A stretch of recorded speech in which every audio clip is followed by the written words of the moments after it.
Mori ore te whānau, no mai hoki mai. Welcome back to the Practice Run, your frontline pass of the harder sports section.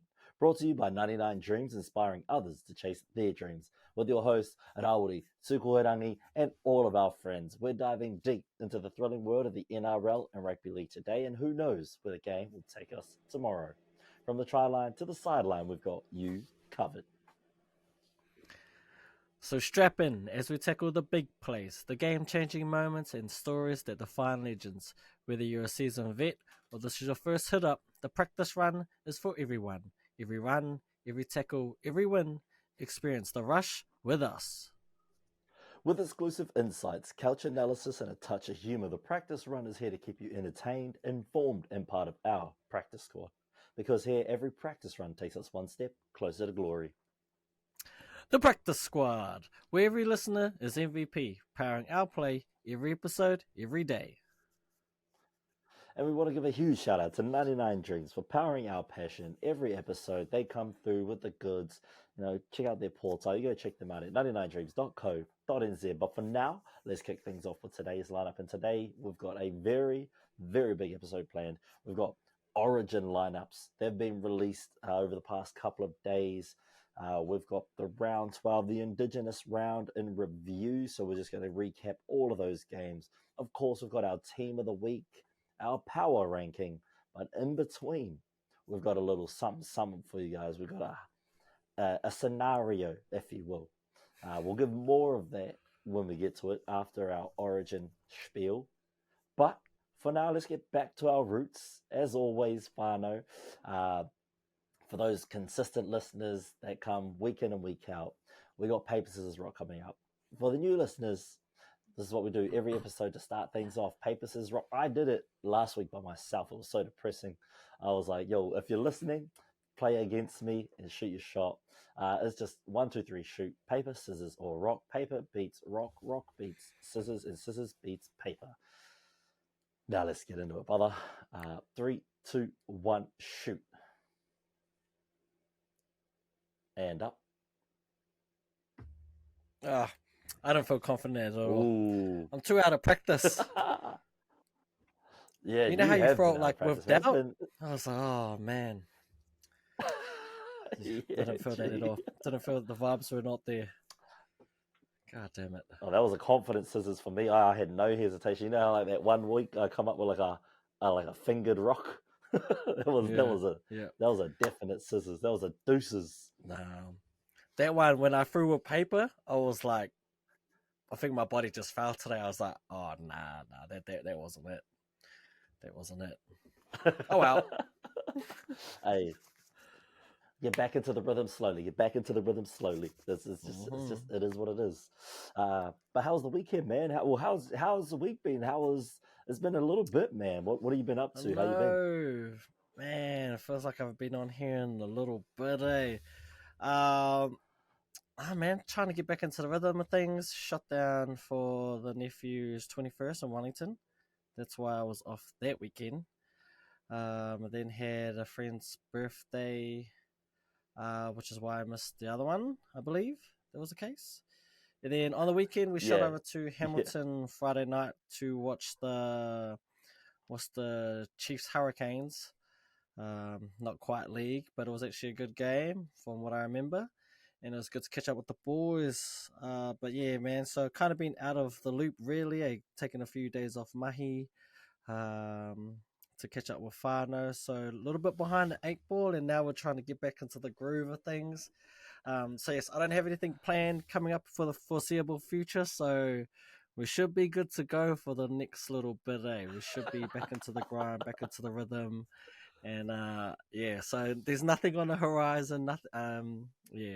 Or nothing's been booked in for the next little wee bit. So yeah, man, should be good to go. Good to be back. Thanks for holding the fort down. But yeah, man, that's pretty much been us. What about you? How you been, bro? Nah, me, bro. Me, that's good to hear. So what? Bank account a little bit dry, but whole pie. Yeah, pretty much. You know how it goes. Hey. I feel that, man. I mean, I was the same. I booked a trip to Christchurch like a few months ago. I was pissed as, booked a flight and just went down there over the weekend. I rented a Tesla from the car dealership, bro. Those things, man. If I won lotto, I'd probably buy a Tesla. But man, it's comfortable to drive. There's so much speakers in there. There's a subwoofer, like you feel the sound, man. I was cruising the streets of Christchurch, blasting some 50 Cent. Like I was living the dream, man. It felt good. I was getting out of the car. I had a few people looking at me like, "Hey, how's this fella own a Tesla?" I was like, "Crypto money, baby." Just telling hella lies. But nah, I had a great weekend down there. We watched the Blues versus Crusaders again, not rugby league, but that was also a good game, man. I really enjoyed that game. It was back and forth. Being a Chiefs fan, I didn't really care who won. I was actually changing sides every try. So I think the Blues got the first lot of points. No, the Crusaders I think got points for. I can't remember. I was pretty drunk, but I was just changing. Whoever scored, then I'd go up against them, and then it went that way until the Crusaders, they were under, and then they scored the last try. And I was like, well, guess I'm a Crusaders guy for this game. Let's go. So yeah, no, it was a good weekend down there in Christchurch, visiting all my friends and stuff like that. Caught up with most people. I didn't actually catch up with Vince. My bad, brother. Just lost track of time. Caught up with so many others down there, but definitely recommend Christchurch. I got cut up by this young fella down there who had pretty big yarns for quite a young fella. I think he'd only been cutting hair for a couple of years from Wamaru. I booked online for an NE seat, and I just you don't want to. I don't think he'll listen to this anyway. But you never want to book the haircut with the guy who has no clients. It's like the thing you don't want to do. But I think he gave me not too bad of a fade. It's a couple of days old now, and he just cut a little bit off the top and a little bit from the back. But other than that, I mean, it's not too hard of a haircut to mess up. It's just a mullet. But overall, good weekend down at Ōtautahi. I had lots of fun. But that's about that. Should we dive into this origin now, man? And like, I've been saying for I don't know how many months now, if Tedesco gets picked, I quit.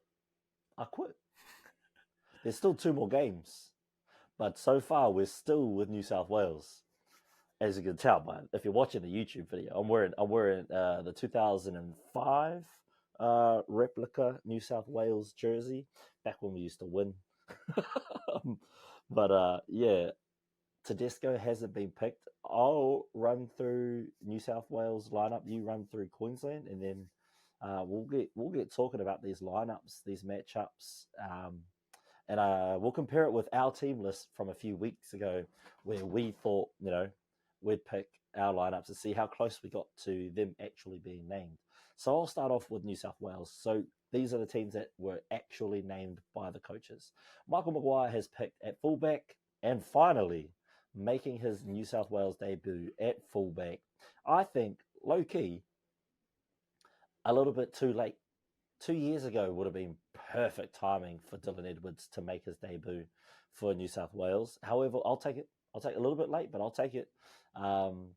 Which means that the former captain has not only been removed as captain, but dropped altogether. Ka oroha. Then on the wings, we've got Brian To'o and the informed Zach Lomax. Stephen Crichton, and I think Joseph Suaalii is in for the injured Bradman Best. So I think, I'm only speculating here, Bradman Best didn't get selected because obviously he's injured, so Suaalii is the next best pick for that centre spot. The halves are Jerome Luai, who had a sensational game in the weekend. We'll get into more of that. And he's partnered with Nico Hines. The new captain, Jake Trebojevic, starting at prop there alongside Payne Haas. Reece Robson at hooker. Liam Martin and the informed Angus Crichton are in the second row. And a surprise call, Cam McInnes at 13. We didn't even have Cam McInnes in the picture, but he is now been named in the starting side. Then off the bench, we've got Isaiah Yeo, Ola Kawatu, Spencer Leniu, and Hudson Young. The 18th, 19th, and 20th men are Matt Burton, Luke Carey, and Mitch Barnett. that rounds out our New South Wales side. Over to you for Queensland. And for the Queensland team, the reigning defending champions, are they going for a three-peat? They are, eh? Yeah, I think this would be it. Yep, going for the three-peat. It better not be an eight-peat again. Coached by none other than Billy Slater. At fullback, we have the electrifying one, Reece Welsh. Your wingers for this team is Xavier Coates, Murray Tuolangi.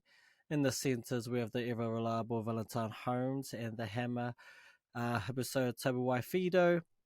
In the halves, you have DCE, who will no doubt be the captain of the team. And with Cam Munster out, that means Tom Dearden is back in the Origin Stadium as your number 6. Moving to the forwards, now we have Ruben Cotter and Lindsay Collins holding it down at the starting props. Ben Hunt is your starting hooker. The second row is we go Jaden Sewer and Jeremiah Nanai. At 13, of course, you have probably our favourite player on this podcast. If you know, you know. Superstar, Paddy Carrigan. Moving to the bench now. At number 14, you have Harry Grant. It's a winning combo, Harry Grant and Ben Hunt. It's been working, so why would you change it? You have Moaki Fotuaika off the bench, along with Jermaine Hopgood making his debut. Then at number 17, you have Selwyn Cobbo, which is an interesting decision, maybe something we'll talk about later. And then in the reserves, we have Felice Kafusi with that ridiculous haircut. Brendan Piakuta and Ezra Mann rounds out your 19 and 20. And that is your Maroons team for game 1. Yeah, man, those are some strong sides. What is quite evident to me is the difference in the bench. And I think this is what's going to tell the story of the final game. So Madge has gone for a very forward-heavy bench, and Billy's gone for Harry Grant and Ben Hunt. So look for Harry Grant to take advantage of some tired forwards at the end of the first and spells throughout the second whilst Ben Hunt comes off. And Selwyn Cobbo, I don't know what Selwyn Cobbo is up to on the bench there, man. What are some of your thoughts about Selwyn Cobbo on the bench? Me personally, he's starting. He's starting centre. Yeah, because I think me and you both had him in the starting team, and we had Murray Tuolangi not there. But, you know, Tuolangi's been there before, been there, done that, been in the Origin team in the setup. I think they're going with Cobbo because it's the cover of an injury happens pretty much, right? If one of those outside backs gets injured, which seems to be the case with the Maroons team, you don't want to have to put a second rower to centre. With Selwyn Cobbo there at the 17, yeah, it does come at the cost of, you know, someone who didn't make the team, a la David Fafita. But what it means is that if, you know, one of those, or pretty much any of their back five go down, you have a ready-made replacement, you know, which, I mean, better to have it than to not, but, you know, it's I don't know, it's a tough one, right? Like, because what happens if none of them get injured? Does that mean you're just playing with 16? Does Selwyn Cobbo come on at all if none of them get injured? I don't know. So yeah, it's because I've also it's been a gamble, reading forums. I've been seeing people in the comments and in forums saying Selwyn might be able to cover in the second row because it's just one in from centre, so he'll be able to sort of float between the two. But you look at this New South Wales side, right? They've gone forward heavy. They've got Olakau'atu coming in to, you know, give Liam Martin or Angus Crichton a spell. Spencer Leniu coming in. Hudson Young, who's been on fire. Isaiah Yeo. It's going to be a hard day at the office because we already mentioned this when we did our Queensland and New South Wales lineup. It was hard to pick a starting team from a depleted forward pack of players that are available for Queensland. And I think that's why you see the likes of Brendan Piakuta so high up the picking order above the likes of a David Fafita. You know, that's just how depleted their forwards are. He's also an interesting pick there to have as, you know, injury cover, or is it because You know, Billy wants him in the system for the future. What's the go around Brennan Piakura getting named at the 19th over the likes of a David Fafita? You know, someone who's been there, someone who's actually playing quite well in the Titans at the moment. Who knows? Obviously, we're not Billy Slater. Billy knows best. He has, you know, been quite a consistent coach since taking over the role from... Who did he take it off of? Was it not Mal?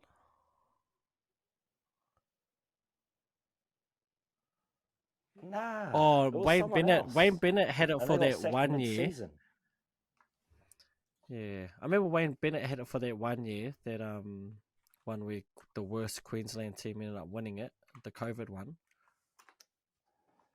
Oh Yeah, no, it he passed away. was Remember? Paul Green, He's the one wasn't it? that passed away. Yeah, Yeah, yeah, yeah, Paul Green. that's right. Yeah. Yeah, that was right there. So unfortunately, yeah, that's what happened to him. So yeah, what are your thoughts on this team? Where do the strengths lie for the Maroons, and where do the strengths lies? Where do the strengths lie with the Blues? With the Maroons, you know, you just have that stupid thing they call Queensland spirit, which seems to unite their team, and even when they backs it down, it seems that they play better, which is annoying. But you look at their team, right? They have experience. Daly Cherry Evans been there for years. You know, knows how to get it done. You got Ben Hunt, and then you just got X Factor like Reece Welsh at the back, Vanatan Holmes, who's been in quite a few Origin games. There's not many. Like just looking at the Maroons team, do they have Jermaine Hopgood's the only one that's debuting? You know, and then obviously you got Piakura and Mann on the reserves, but they're probably not even going to end up suiting up. So that's kind of where the Maroons' strength is that they've been there, done that. When I look at this Blues team, you kind of just go off people that are in form. Dylan Edwards, probably one of the most informed players in the comp. Yeah. Zach Lomax, you can make the argument he's the most informed winger. Brian To'o's probably the best winger in the game. Nico Hines, it's going to be interesting to see what he does with his injury, whether he can train or not. So I feel as though the Blues have gone with informed players. The Maroons kind of seems though they've did the pick and stick method, but when it works, it works. So it's going to be interesting to see, man. I think this first game will tell us a lot, but I also wouldn't be surprised if, depending on who wins and who loses, there being heaps of changes for the second game. Specifically, if New South Wales lose, I could see there being a lot of changes for game 2. But I don't know, man. They both look like pretty good teams. Yeah, it's a tough one, eh? I really don't know how it's going to go, but I like the Maroons team. They're solid as ever. They're going to show up to the occasion. And the New South Wales team, they got a lot of people that have something to prove. And that might be the old double-edged sword. Hines hasn't had the greatest Origin debut. Pretty much, almost ended his New South Wales run. Luai didn't have the greatest series last time. You got Zach Lomax and Suoliti making their debuts. Dylan Edwards making his debut. Payne Haas, has he really had a standout game at Origin? Not really. Cam McInnes, finally, he gets his shot. So you got a lot of people making their debuts for New South Wales. And I don't know, we're going to see if it pulls off, right? So they're going to work or it's not. So I think that's where, that's what makes this game so intriguing. But that's my thoughts on it, bro. Couldn't really lean one way. I think they're both interesting teams. Really can't just wait for the game, eh? What about you? What are your thoughts? Yeah, brother. Nah, look, I agree with you on a lot of those points there, eh? I think the biggest though is that Queensland spirit that you mentioned at the beginning there. You can't take anything away from any freaking Queensland team. They could name rookies. We could see, I don't know who's Ezra Mann, Piakura, Kafusi could be in there instead of, Sua, Nanai, and Dearden, and they'd still, pull their jersey on and play with as much intensity and passion as they do for their clubs. Like, it's just, you can't quantify it. And if you could bottle it up and sell it at the shops, you'd make more money than Red Bull and Monster. I'm telling you right now, that Queensland spirit is something else, and that's what's lacking with New South Wales is, and they say it every year, right? That passion isn't there. The team, they aren't as proud of that blue jumper as the Queensland players are for that maroon jumper. Like, those Maroons guys, you can pretty much pull in and put out any player and they'll play for them, mate. They'll play for the person next to them. With New South Wales, yes, you do get that in terms of if there was anything going down, Lua would be there to bang. Who else would be in there? You'd probably see Swali get in there for a few whacks if he had to. Liam Martin, definitely he'd be an enforcer in there. But it's not the same. I think they've got that fiery passion, whereas Queensland have a controlled passion. They understand what that jersey means to them. And obviously, we can only speculate being from New Zealand ourselves. We're not actually from New South Wales or Queensland, but being fans of these teams, we've got just as much passion as anyone else. And you kind of don't quite feel it the same as what you do when you see Queenslanders firing up for their team. But new coach. And this coach, he instilled a new culture at the Kiwis that helped turn the Kiwis around, man. Like, we go from losing horribly to Australia in 1 week and then coming back to New Zealand the following week and pumping them 30-0 to take out the championship. So, he knows how to spark the boys up.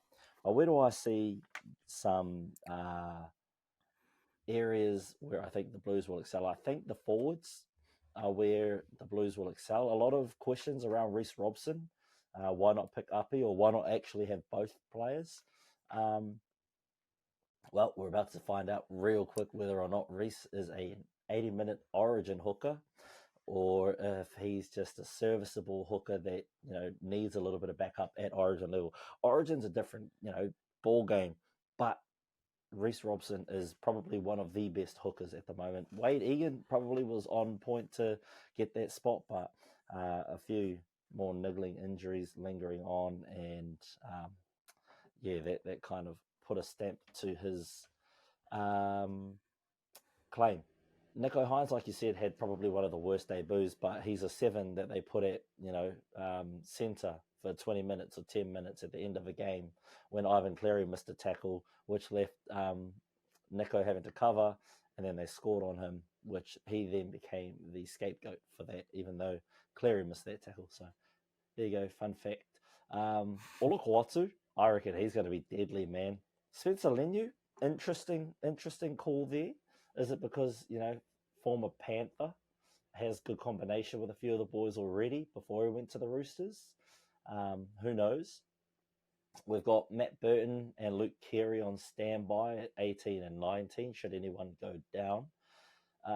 You said you'd like to see Birdo in there. He definitely deserves it, but it looks like we're going forward heavy over in New South Wales, and is that where we get the edge? Is it going to be too much for the likes of Jaden Sewer, Lindsay Collin, Ruben Cotter, Jeremy Nunai, Paddy Carrigan, Futueka Hopgood to overcome? Like, because that's a lot of mass all the time. So we're not going to have too many tired forwards. Hopefully, I think, based off of this kind of a lineup, you're not going to have too many tired forwards because they're going to be on rotation. I see a lot of pace and space with the Queensland Maroons. You've got the electrifying one. You've got the slow one in Valentine Holmes, who's kind of only, and this is kind of controversial, but is Valentine Holmes only in the team because he can kick goals and no one else really can in this team? Or no one else has proven they can kick goals? Because that's why we had him in our Queensland team, but we didn't have him in the centres. We had him on the wing. So he had Hammer and Selwyn in the centres, Coates and Holmes on the wing. because obviously they needed that kicker. Because who kicks after Holmes? It's Cherry, Hunt. That's it, eh? I'd probably even put Welsh before both of them. Yeah, that's probably your best bet. If it gets to Ben Hunt, you're in trouble. That's all I know. 100%. 100%. So yeah, look, Blues, they got plenty of kickers. They got Lomax, Hines, Edwards, Crichton, Suhali. So yeah, they got plenty of kickers to rely on. But yeah, look, Blues picked a very informed team. Maroons, they have that pick and stick mentality. Like you said, I just can't wait till next week. It's going to be a thunderous game. I'm looking forward to it. Some big changes from last year. But I feel positive for this New South Wales team. I think they've got the goods. I think they've got players in positions that, for once, actually play those positions. We're not seeing fullbacks playing centre or sevens playing centres. So I'm interested to see how this team goes. I know there's a few experts out there in the media world that have come out and said this New South Wales team looks dog shit, but we'll see. We will see. Even a lot of Queenslanders are uncertain about the Maroons team, but there's not too many options that you have to go with otherwise. A lot of injuries have hampered this team. Yeah, fair. I just wanted to point something out. I'm just looking at this New South Wales backline and how they've put To'o and Critter. That's the right side, right? 2 and 3. You would have thought with Luai playing on the left side and how long they were together at New Penrith for, you would have had them on the other side, so those three would have been on the same side again. But they've got them, like, obviously To'o and Critter on the same side, but Luai's on the other side, eh? Interesting. Well, I guess, like, Critter, obviously he's playing right side for us, but that's more because that's just, like, he can play both sides, right? And he covers holes for us on that right side, but yeah, you would think they would put him back to left with Luai and To'o.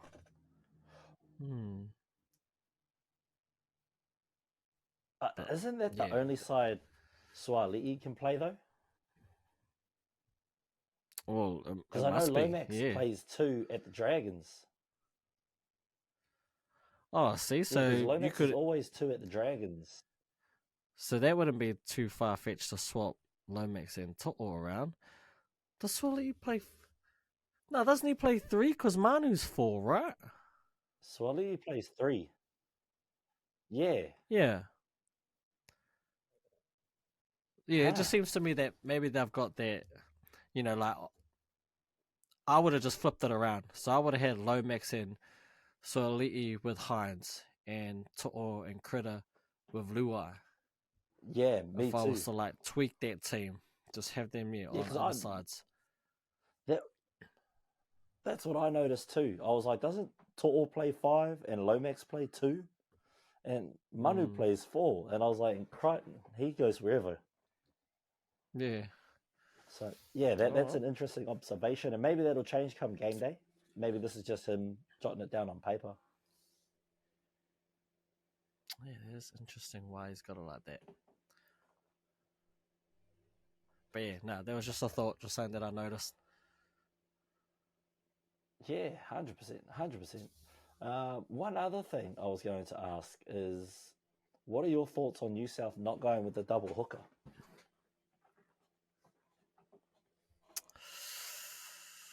I don't know, just guess different game plan from the coach. I guess he must think that Reece Robertson can go the full 80s. If push comes to shove, and I think it's also why McInnes, other than, like, does he deserve it? Yeah, I guess so. He's been playing good. His secondary role is hooker, but he's been playing 13 for years now. He hasn't been a hooker since when he was at the Dragons. Like, a good 3-4 years ago. So yeah, I don't know, man. Reece Robertson better not get injured. I know that, because then they're gonna have to plug someone into that 9. Yeah. Am I a fan of it? I think you need Yeah. something to combat the Ben Hunt, Harry Grant, but like you're the one that said it, right? They wanted to go forward heavy, and if these forwards can dominate, then it wouldn't matter who the second hooker is. Like, yeah, I don't know, tough one. But I guess we'll all find out And game we do 1, have some really, mobile right? forwards in there, so it's not like they're going to be too much of a slouch. I'm surprised that off that bench, right, Spencer Linu's the only prop. Olakau'atu and Hudson Young are both second rowers. So does that mean Liam Martin or Angus Crichton are going to shift in? Or what? Does Cam Yeah, I'm thinking McInnes Liam Martin become probably their moves second in. prop? So I don't know, yeah, it's going to be... Wouldn't you want Cam got to be some able to interesting cover things. for that hooking role, like you say? So Isaiah Yeo can come in? Yeah, well, this thing, like, I assume Isaiah Yeo will come in as that 13, right, as the lock. So Spencer Linu is your only, like, prop off their bench. So it's like, well, if Payne Haas comes off, like, what's going to be the shift? Is it Haas for Linu, Cameron McInnes for Isaiah Yeo, but then that means Jake Tavorovich? I mean, Jake can play. Can he play? He can play 80, eh? But you wouldn't really want, like, your props at origin level to be playing 80. So yeah, I don't know. It's gonna be I don't weird. know about the 80. One of It's them gonna will be be taking a interesting, longer right? spell. Yeah. I mean, Yeah. who knows? It's gonna be, because I can see a world where Interesting. Isaiah Yeah, Yeo well, comes on, McInnes gets pushed to prop for like a little bit, and then yeah, 2 second rowers off your bench. Are you just going Olakau'atu and Young for straight up Liam Martin and Crichton? No. Interesting. That's all I know. It is interesting. yeah. Where I feel like you look at the Maroons, right? It's pretty clear cut, like with their second unit. You got Cobbo covering the back. Harry Grant's going to come off for Ben Hunt. Ben Hunt can then shift to that ball playing lock, But Carrigan, we know, can go 80, and he can go 80 quite comfortably. But then you've also got Hopgood, who also plays lock. So again, questions on both sides. It's like, what are these rotations going to look like? I don't know. I think that makes the game more interesting, if anything. Yeah.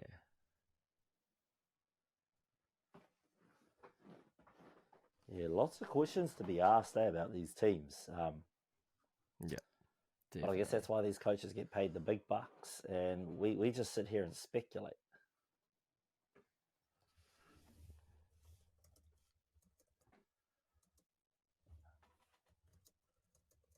And I guess with these teams, we will wait until next Tuesday's episode to give our predictions on the game, just so that the teams, someone might go down at training or something like that. So if the teams do change between then and now, we will be prepared. So we will give our predictions on State of Origin next Tuesday. So same time, but next week we'll have those Origin predictions for you guys. But that's our take on this team so far. Yeah, it's all good. But look, moving on to our next segment. If you were a coach and you're coaching a team that's down by 10 at halftime, you win, you go to the grand final. You lose, that's it for the season. You pack up, you're going fishing. What would be your awe-inspiring speech to get the boys fired up? What have you got to? Geez, an all-time speech to get the boys fired up. We're down 10, right? Are we? Yes. We're down 10. Yeah, and we got to win this game to make it to the final. Oh, be a tough one. Because do you just do the classic, like, how bad do you want it? You know, like, I feel as though that's the classic line, right? Like, you have to leave it out there. You know, there's no tomorrow. It's, win, we got one more game or lose, you go home. Like, do you really want to go home? Like, that might be the speech, right? Like, you don't get many chances to make it to the final at all. So when you have those chances, you have to take it, because who knows, it might be your only chance at a final. Tomorrow's not guaranteed, next year's not guaranteed. Like, the team's gonna change. I'm assuming we got a few players leaving, right? So you have to do it for the boys in that shed. And if you're not willing to die on that field, then fuck, I might as well take you off now and put someone else, who is willing to. I mean, 10 points, it's definitely doable, right? You got to come out, you got to start fast, but you got to go back to the basics: high completion rate, kick to the corners, force the other team into mistakes. And when you get those moments, you have to take them. It's not a matter of like if, you just have no choice.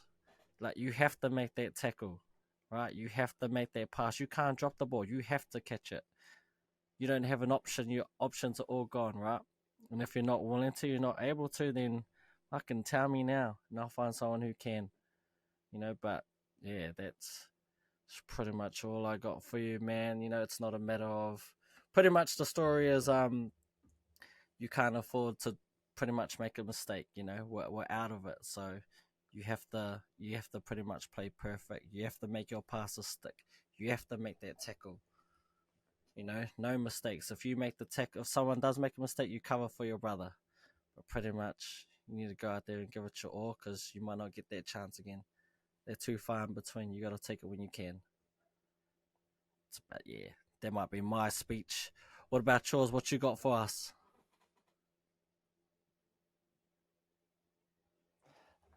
Hey, coach, put me in, man. I'm ready to run through a brick wall. That was good, man. That was good. I'll get the boys fired up. That'll get them going. Me, I feel like it'd be a little bit more of the philosophical side. Oh, that's a word, eh? Philosophical. Ooh, managed to get that out with ruining it. Just come in. Maybe some of the boys' heads are down a little bit.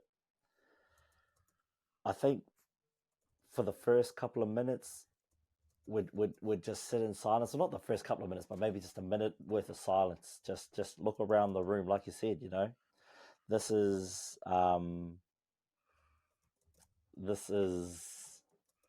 our last moment. You said some of the boys might be leaving next season. This is our last chance. Do or die. Are we ready to wake up tomorrow? Are we happy tomorrow to look at each other in the mirror and say, is this it? Is this it?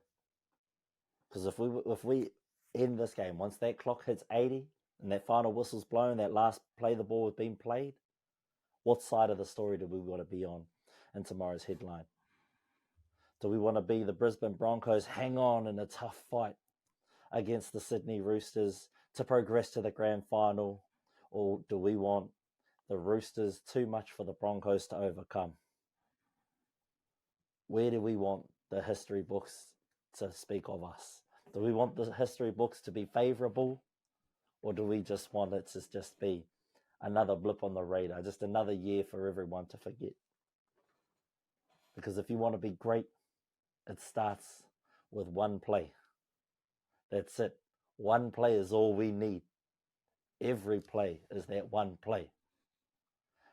Every run, every tackle is one play. Every pass, every kick that we get to is just one play. So figure it out. Cat, you take over, and the boys, they go and do their thing. So that's how I think I'd rally up the boys. I'd let the captain have the last sort of word with all the boys together. I'll just walk out of the sheds and just let that sink and resonate with them for a little bit, and then they can come and find me out there on the field ready to go. I'll be out there. I'll be running a Bronco, waiting for the team to come out. I'll be putting in the hard yards. That's crack up. I'll inspire them to want to play for me. Fucking hell. But yeah, man, that's what we'll do. But yeah, brother, run that, and we'll jump back into it. Sorry, we had some technical difficulties in between doing our origin review and our halftime speech. You may have noticed it in some of our responses with one another, or just the time delay between everything there. So we've sorted that out. You know, we have these things. The bro's been away for a week, man. It happens. It happens.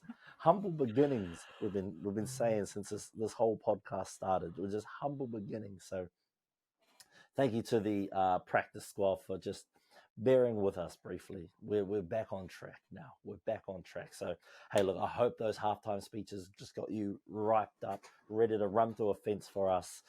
Leave down in the comment which coach you'd want to play for.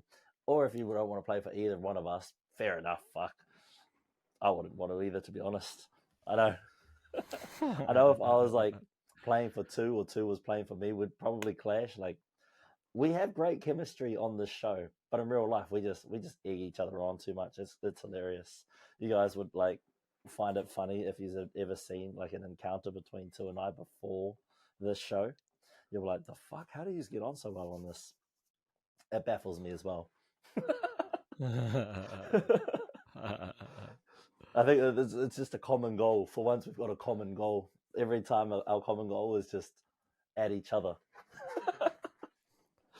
But anyway, let's check out some of the footy that was on over the weekend. And man, what a weekend it was. There was so many surprises throughout the weekend. And this was definitely the highest scoring round of the entire competition so far, right? Like Magic Round had some high scoring games, but this, I don't know how many teams didn't score 40 plus. So without further ado, let's kick things off with Thursday night. I'm going to hand things over to our resident Bulldog fan. What do you got for us too? Yes, sir. What a game. Yes, my Bulldogs put absolutely hiding on the Dragons. Kind of a game of two halves, really. That first half, we made a few errors, kind of forcing the ball a bit much, I felt. But the Dragons also had momentum, and they looked good, to be honest. You know, they came off the bye. This is the second week in a row where we faced a team coming off a bye. You could tell they just looked a little bit sharper. They scored one of their tries. They scored to our right side, and they pinpointed Critter. He likes to jam, so they ran this play to pretty much exploit Critter jamming. And because when Critter jammed, Carrez didn't, he kind of half committed. And you know, like when it's going through hands, all it takes is a half commit. Someone to, you know, be indecisive, and it's an easy try, and they exploited it, and it was a really good play. So that they had clearly seen in the film, and they worked on the whole week, and they put off to execution. So yeah, we went into halftime down 6-12, I believe. I know the Dragons were definitely winning, but in that second half, I don't even know how to put it, man. It was pretty much pure domination. The boys just had momentum. We talk about momentum in the game of NRL. It's one thing that if you have, you can score a lot of points, and if you don't have, it's hard to get back. Now, normally in any half of league, it eventually does swing, whether it's an early kick or a penalty. Something normally goes the other team's way, and it will swing momentum. Well, it didn't happen this one because we had momentum from the start, and we had momentum for the whole 40 minutes. When I say it was pure domination, it was utter domination. I think the stats at one point, it was like in the second half alone, we had something like 600 meters to their like 150 meters. I'm not even sure if they got a play inside our 20 in that second half. That's how dominant we were. And it got to the point where we would score a try, and then the very next set of the kickoff, we would score again. But when a team's running hot, they're absolutely running hot. It didn't help that the Dragons had some injuries. They lost the centre Jack Bird. He had an ankle injury. It looked really bad. I think they were saying it's not broken, but it is barely sprained. They also lost is it Hame Saleh? One of their props, anyway. So they lost the prop quite early into the game, so they'd already forced a reshuffle. You had Jack Bird get injured. They put Eisenhoof, I forget if it's Matt or Tom, one of the two. They put him at centre, and he just got shredded. Like, it was pretty bad. He was just not making his tackles. They pretty much went to the right the whole second half, and it was really, really bad. And helped when Lomax got sent to the bin. It was just like, there was probably the most perfect half I'd ever seen us play. Might be ever. And yeah, to the Dragons, man, it's just one of those games. I think Shane Flanagan said it best. You just have to laugh at it. Like, it's, like, you can't take anything out of it, It's just like, look, it happened, laugh about it, get it out of your system, because, like, yeah, it just really just wasn't their day, and it just was our night, really. We couldn't do anything wrong in that second half. Just the ball, the bounce of the ball went our way every time. Yeah, it was quite dominant, more dominant than our first half against the Roosters. Now, if we could put those two halves together, we'll be well on our way, I think, to the top 8. But again, we haven't quite strung together that 80-minute performance, but we have been absolutely dominant in patches. That second 40, absolutely dominant. Well-deserved win to the boys. Toby Sexton, I've been talking about it pretty much this whole year. I wanted Drew Hutchison at the 7. The fans have been calling for his head since about week 3. And the fans finally got what they wanted, Toby Sexton, and boy, he looked good. He's just quicker, and he seems more decisive. So, and he actually took the line on. Like, I think his first time he touched the ball, he faked out and just ran straight.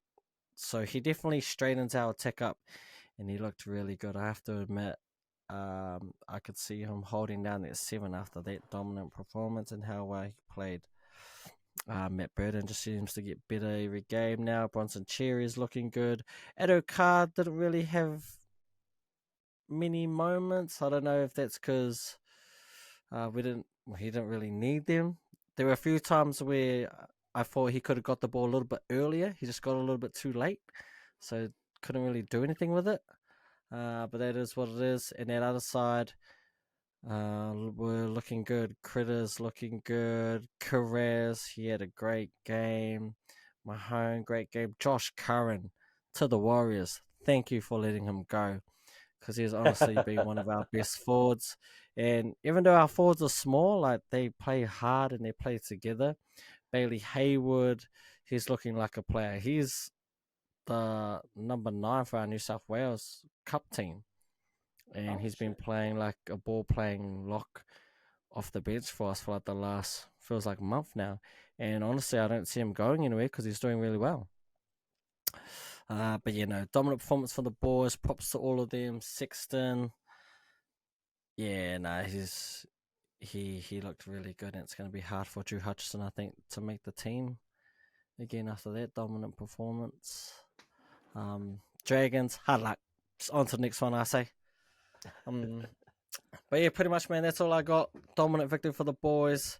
Hopefully we can back it up against the Knights team, although we've got our Origin players missing. I think Burden can't play, even though he might not take the field. Yeah. Like, if he's 18th man, he can't play, which is stupid if you ask me. But stupid rules. I agree. Yeah, bro. That's all I got for the game. What about you?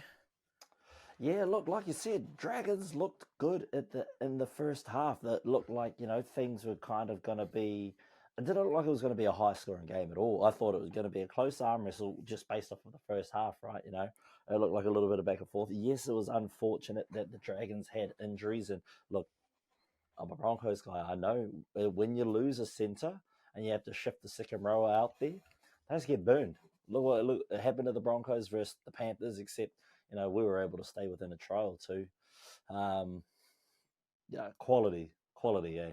But the Dragons, look, it, like you said, it's just something you have to laugh it off. There's nothing you can take out of it. You didn't perform great, but you didn't do so terribly wrong that, it's not salvageable. You had injuries to key positions that you couldn't cover, you couldn't make up for. And that's just the way this season's been going, right? Injuries have been plaguing every team. No team's immune to it. It's just been unfortunate that it's been kind of, big name players that have been on the receiving end of a lot of these injuries. The only thing that you can fault about the Bulldogs' performance that Thursday night was that first half. Other than that, man, that second half, and that's why I wanted to do those halftime speeches, because what the fuck did Ciraldo say in the changing room to fire the boys up to come out like that in the second half? Because whatever he said, man, Broncos need a little bit of that. Because bro, yeah, I really enjoyed that performance from the Bulldogs. A very mature performance, I thought, that second half anyway, of, dominating second half. That's a whole game's worth of points in that second half. 2 teams worth of points in that second half. So Bulldogs should definitely be proud of that. They should take a lot away from that win. A lot of momentum hopefully goes with them. What a bounce back performance. Losing to the Raiders the week before in the fashion that they did, that was inexcusable. They just got bullied from the outset against the Raiders, and to come out and, have a real bounce back performance. Full credit to the coaching staff and to the team for being able to put a performance like that together. It's, I think that game there set the precedent for the rest of the weekend, because a lot of games was won in the second half. And look, hats off to the Bulldogs. Great game. There's nothing bad I could say about that. Dragons, like you said, hard luck. Bounce back next week. Who do the Dragons have next week? Speaking of bounce backs, do they have they have the doesn't get Panthers? any. Good luck. Yeah, but it is Panthers during Origin, so. True. Oh And no, I now take they that back don't because have Dylan Dragons are Edwards. also without their main players. Yeah. Oh Yeah, but the that's Hunt, Dragons don't have Lomax, their like 3 Tua. big. Yeah. Nah, that's a wrap. Oof. Hey, well look, it was fun while it lasted. Maybe they'll unearth some, deep talent. I don't know who plays for the under-20s, but someone will be there, and someone will have a good game. Good on you, someone. Heading over to Friday night up at Queensland Country Bank Stadium in Townsville. I'm not going to repeat myself and try to pronounce the indigenous tribes of those areas, because it was a mission last week, so I'm not repeating myself. But the Cowboys beat the Tigers. They won 42-28. Man, what a hiding. And again, it mainly came in the second half. I can't lie to you, I was playing mini golf at this point, again, in Christchurch. So I'm just looking at the scoreline here. Huge second half stint from the Cowboys, which turned things around. The Tigers looked like they clawed back, but it looked too little too late from the scoreline there. Did you catch this game at all? No, I didn't. I was at the Chiefs Hurricanes game. Right, that was the Friday. Yeah. Yes. So no, I didn't. Let me ask you a few things. I do about see this a certain team. Yes, go shoot. Well, because obviously they didn't have their centres, Naden and Olam. They're both suspended, I'm pretty sure. Where does Benji look to turn this team around? What is he after? Because he's already offloaded Isaiah Papali'i, who's been picked up by the Panthers. We found that out last week. They're looking to throw the bag at Stefano. Yes. So what is Benji trying to do now? Look, do they have anyone coming through their junior system? I mean, it's kind of that old adage, right? It's gonna get worse before it gets better. Like Declan Casey, former Bulldog, Like, I didn't even know that he was in this game. I knew he was at the Tigers. That other guy, Josh Felidi, I don't know who the Yes. hell you are. But they're going through injuries, and to be honest, Brett Naden, I think he's trash anyway. Dude can't make a tackle or save his life. Yeah, he's quick, but for the you have to be able to defend. So yeah, Isaiah Papali'i, is moving next year, a year early. So does that free up space or free up cap? Also heard that they might be looking to offload Bateman Oh, true. and a couple other players. Yeah, rumor has it one of their higher ups was over in Super League asking if anyone wants them. So I think there is going to be another clean-up, but this is probably, not going to lie, how I thought the Tigers season would go. Mm. Like they've got a long way to go, and I think they start off with a hiss in the world, but now talent always rises to the top, and they just lack a bit of depth. When's what's his name coming back? Dewey, Adam Dewey. No idea. No idea. Because I would assume if he was there, he would either be the six or he would be in the centers. But yeah, man, I think Lachlan Galvin's got that 6 all sewn up, man. Like, he's probably the shining light in this Tigers team this season, is Lockie Galvin. He's performing really well for such a young player. Not a lot of size to him, but he's got balls and he's got courage, man. And I think he's definitely a shining light in the team. Obviously, not taken away from Uppy. Uppy is amazing, but in terms of, unearthing a diamond, Lachlan Galvin is definitely that 6. And thankfully, Luai is playing pretty well in that 7 jersey, because it looks as though Luai will probably be playing at that 7 next season. Yeah, he will be. But yeah, look, Tigers, it was always going to be a rough year. And it is what it is. But did you see Alex Twal got another try? Yeah. Good on him. Good on him, man. And that's good feel good story out of that Tigers game. What was I going to say? It's good though for Benji to clear out the locker room. Offload guys, release the salary cap a little bit, shop around, pick up some new young talent, and create a roster that you're happy with moving forward. Because at the end of the day, this is now Benji's team. Oh, man, if they didn't have Jareen Buller, I would have loved to have seen Blaze Talangi at this team. Oh, that's a call. Yeah, true that. Because You would think they have money, right? Like, how does this team not have money? Surely. I think Luai's absorbing most of it. I'm just on zero tackle at the moment, scrolling through their current squad. And this is for 2025. You got John Bateman, he's on 600k. Buller's on 700k. Yeah, Dewey's not there, but I think they offered him like a minimum. You got the Fainu twins, right? Latu and bro, that Sikaroa Samuel, he's good. He's really, really, him. And Latu's he's the half, right? Is he the one that plays in the half? Yes. Let me just quickly double check. Yeah, he's a 5'8". Fucking hell, 90 kg 5'8". My God. Jesus.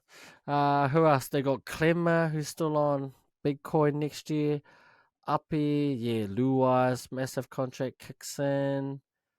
Yeah, see, I think Clemmer's one I'd definitely be looking to move as well. And like, do you throw Buller out and try and sign Talangi? Like, Buller's a good player. I remembered like the prospect of Talangi. I just remember the other player they signed, Taruva. Oh yes, no, that's right. Yeah, I forgot about that one. So he'll take Staines as wing, right? Alamalo will still be there. Alamalo is not signed for next year. So unsure about that. But yeah, I think it's the Jaden Sullivan contract, Because, I mean, you already said it, right? What's his name? What's the young guy's name? Lachlan? Yeah. he's pretty much locked down that spot. Yeah, that's his. So you've got Sullivan, who's sitting on quite a bit of money, 500,000, and then who's the old guy that's in their half as well? Oh, Number isn't he 7. only for 1 year? Well, I hope so. And where are It's a you, bro? Palangi name. It's a Palangi name. Read out one of those random ones. Caesar, Yeah, Aiden. Aiden. He has a mutual option for next year, but surely you don't bring him back. You've already got Sullivan on on 500,000. Can't believe he's on that much. Luai's mega contract kicks in. Lachlan Galvin. Then you got the Latu Fainu who plays in the half as well. Bro, I feel as though they might offload one of these halves. Yeah, no, that's the thing. They have too many halves. Benji was using this year to weed him out to see who was going to pair with Luai. Yeah. But in saying that, they clear them out. I bet you this would happen too. If they cleared out most of the halves and only kept one of them, right? Yeah. That to back up Luai and Galvin. Luai goes down at the start of the season.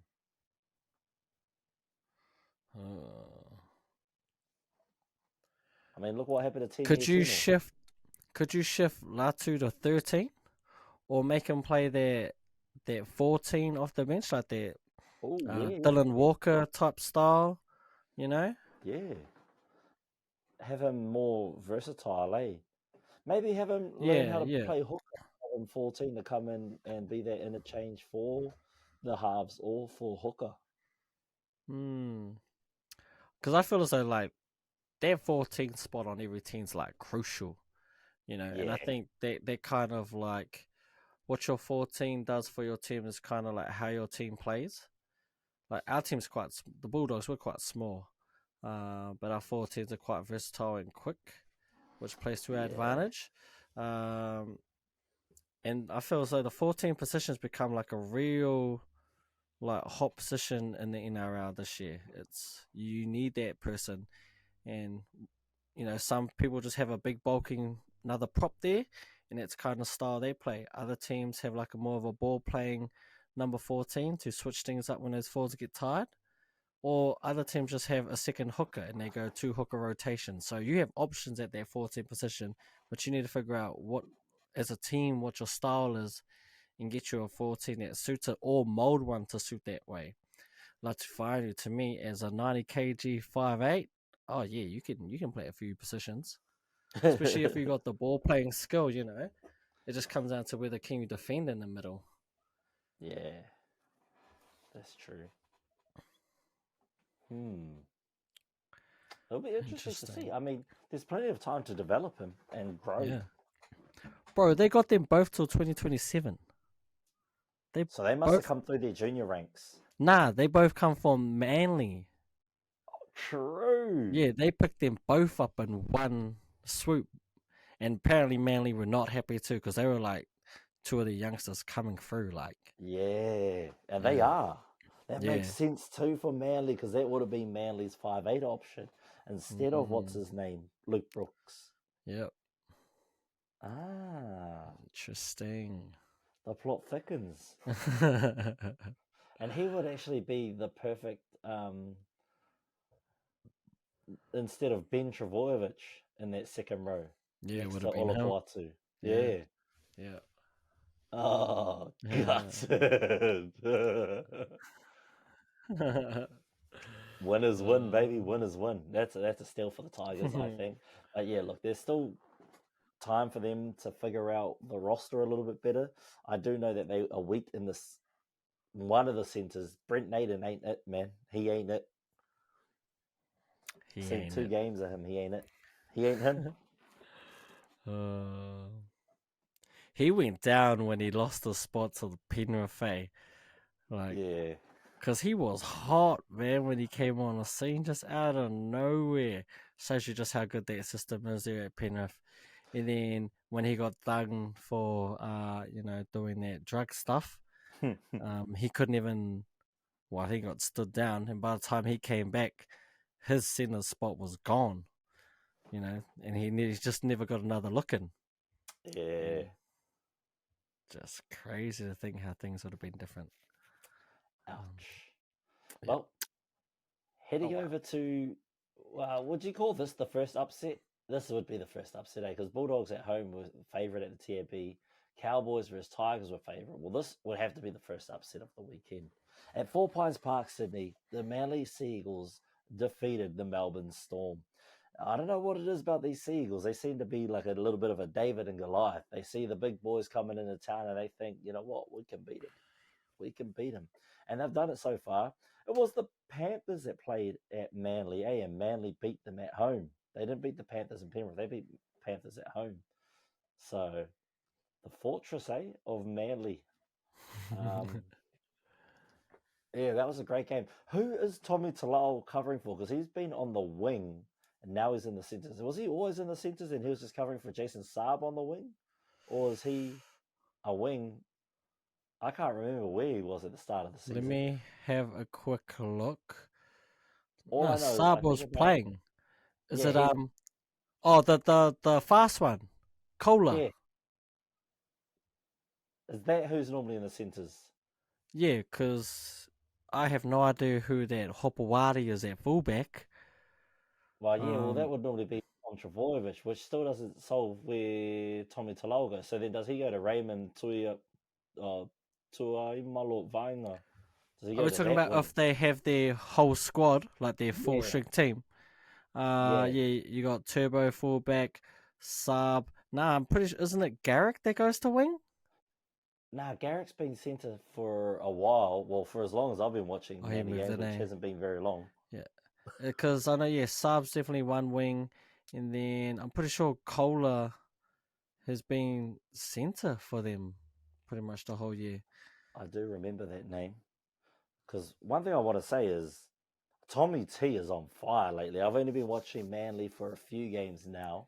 I think it was since that Warriors game where they got the draw. I've been a fan of Tommy Talal. I like what he does over there. I'm not a Manly fan, but I'm a Tommy Talal fan. We found out last week, was it, or the other week, that he came from Tigers. Yes, yeah. Eels. Yeah, that's when I remember him. Yeah. I feel like that's a fair trade. You know, they take the fine new brothers and they get Tommy Talal. So the name, I'm back on zero tackle again. Yeah. And I remember Brad Parker used to be their wing or centre last year. But I actually think he's just not cracking the team this year. I might have to see who was in their team like a few weeks ago when they played to see who it was. Yeah, I feel as though it's... Or maybe Tommy Talo just took that spot and it's just his now. Maybe. I could definitely see that.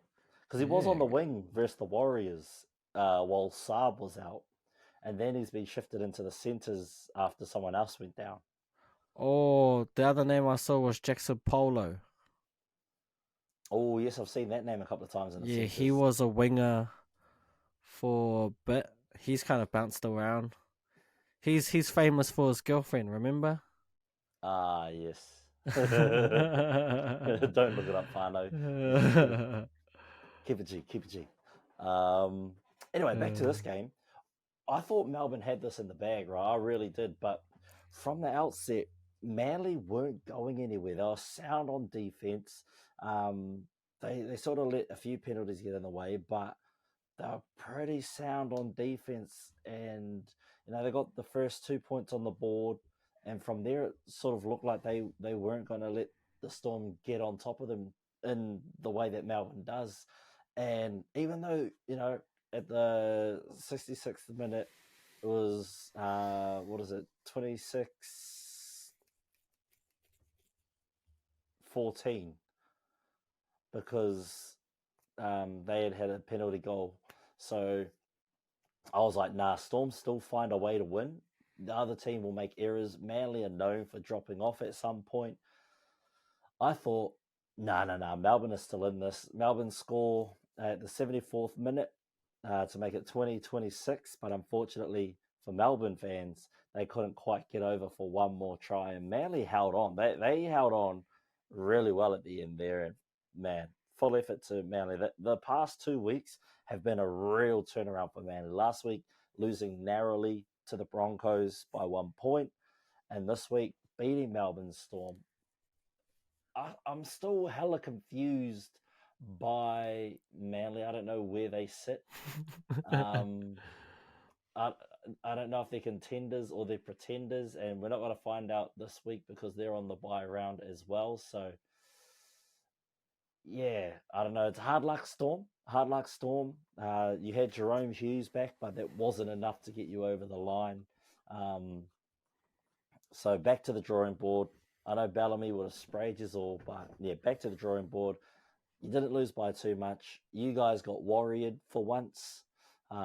You've done the warrior to every other team, and now you've finally got warriored. So, Karoha Tai, he was actually for the first time invested really heavily in all of the games this week because he was on the show last week and he had his TAB bet on and he hit on the Bulldogs game, he hit on the Cowboys game, and yeah, this one let him down. And he said he struggled to watch the rest of the weekend with as much enthusiasm as he did the first 3 games. So, hey, there we go, Fano. If you follow along with the boys, you might get a bit of enthusiasm here and there. But what were your thoughts on this game?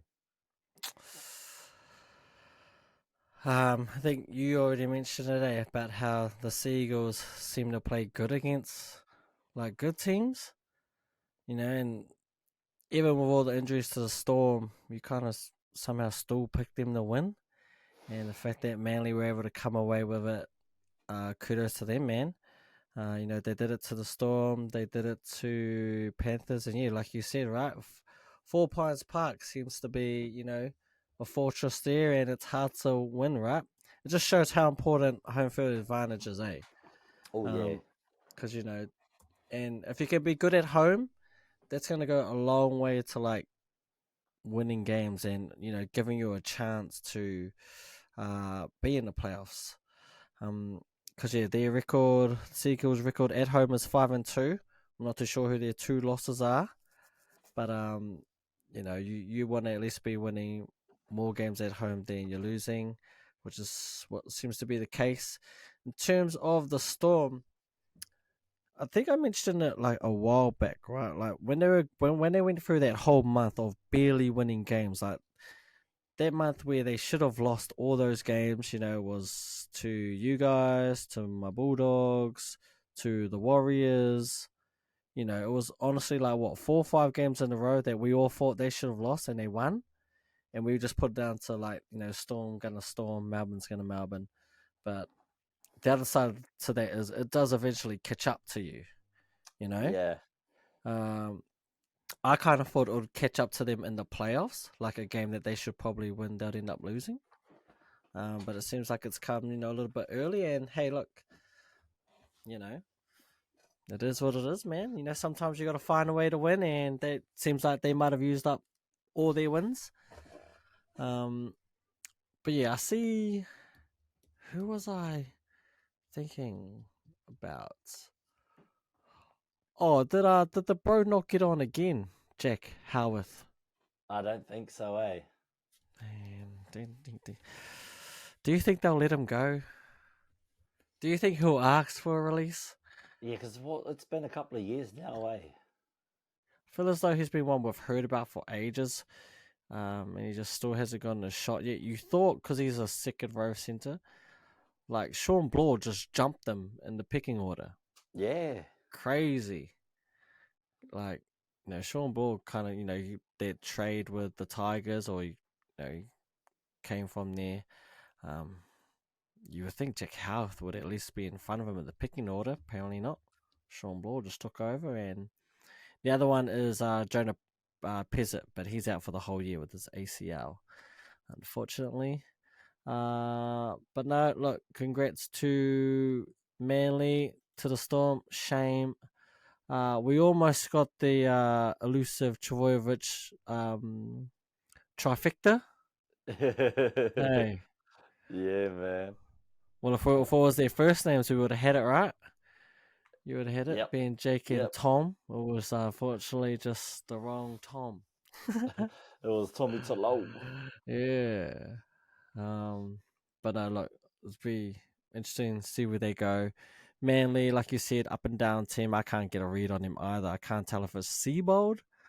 Well, actually, you'll know more about Seabold than again Well, there's any a of reason us he would. isn't in Brisbane anymore.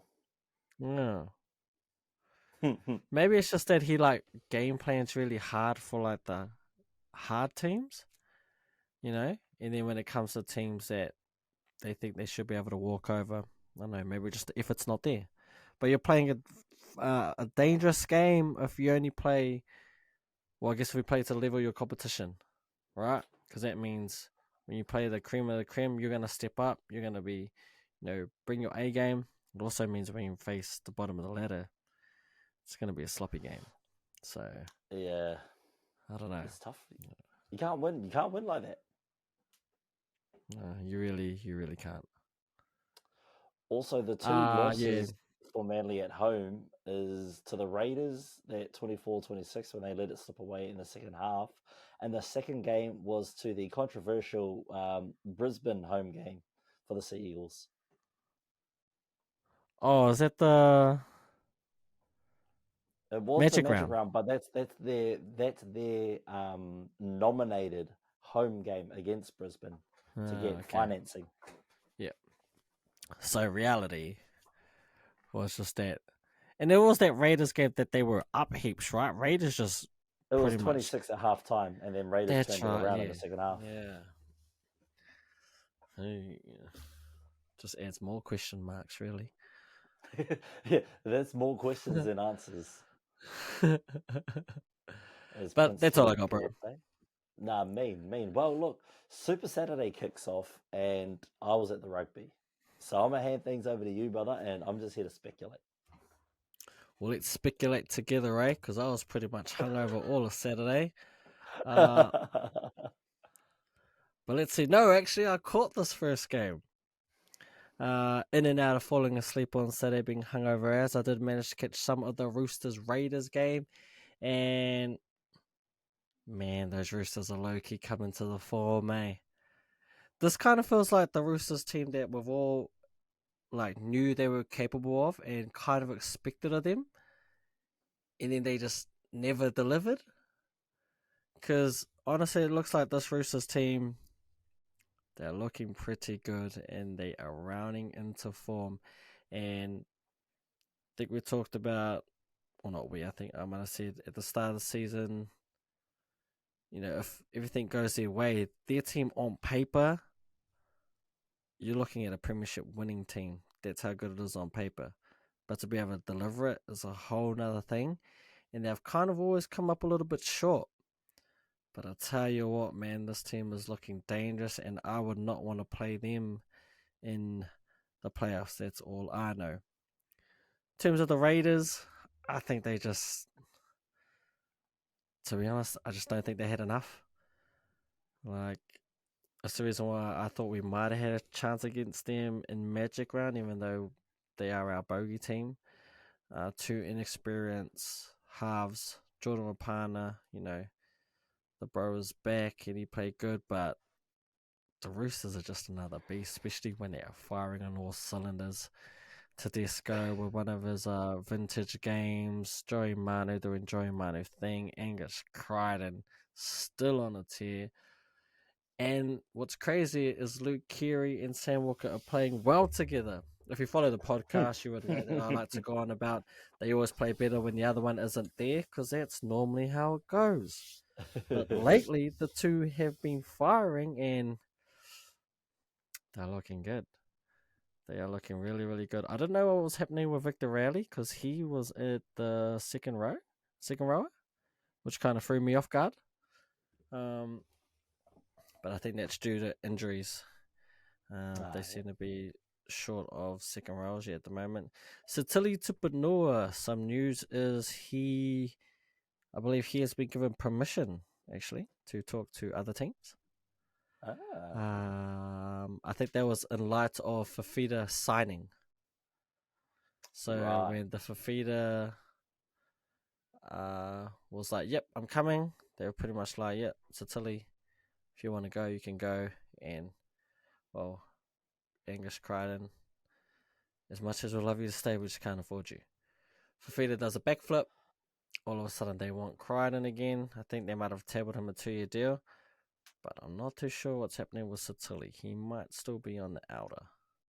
Is Angus taking that? Because I've heard from just people speculating that he's not actually too happy with the organisation after them shafting him for Fafita, and then obviously that deal fell through, and now they're all of a sudden coming crawling back like, oh, we'll throw you some money.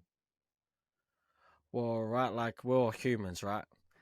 And, you know, when you want to stay somewhere and they pretty much tell you, oh, look, we're going to sign someone that plays the same position you do, you have to feel some sort of way about that, right? They're pretty much picking the other person, not you. And then when that deal falls through and all of a sudden they're coming back like, hey, you know, we want you back, like, that's got to do something to you. So, yeah, you know, other people will be able to get over it, be like, look, it's just a business. You know, at the end of the day, this is a business. They're just making a business decision. If you want to stay there, then you stay there. But apparently, we had a meeting with Angus.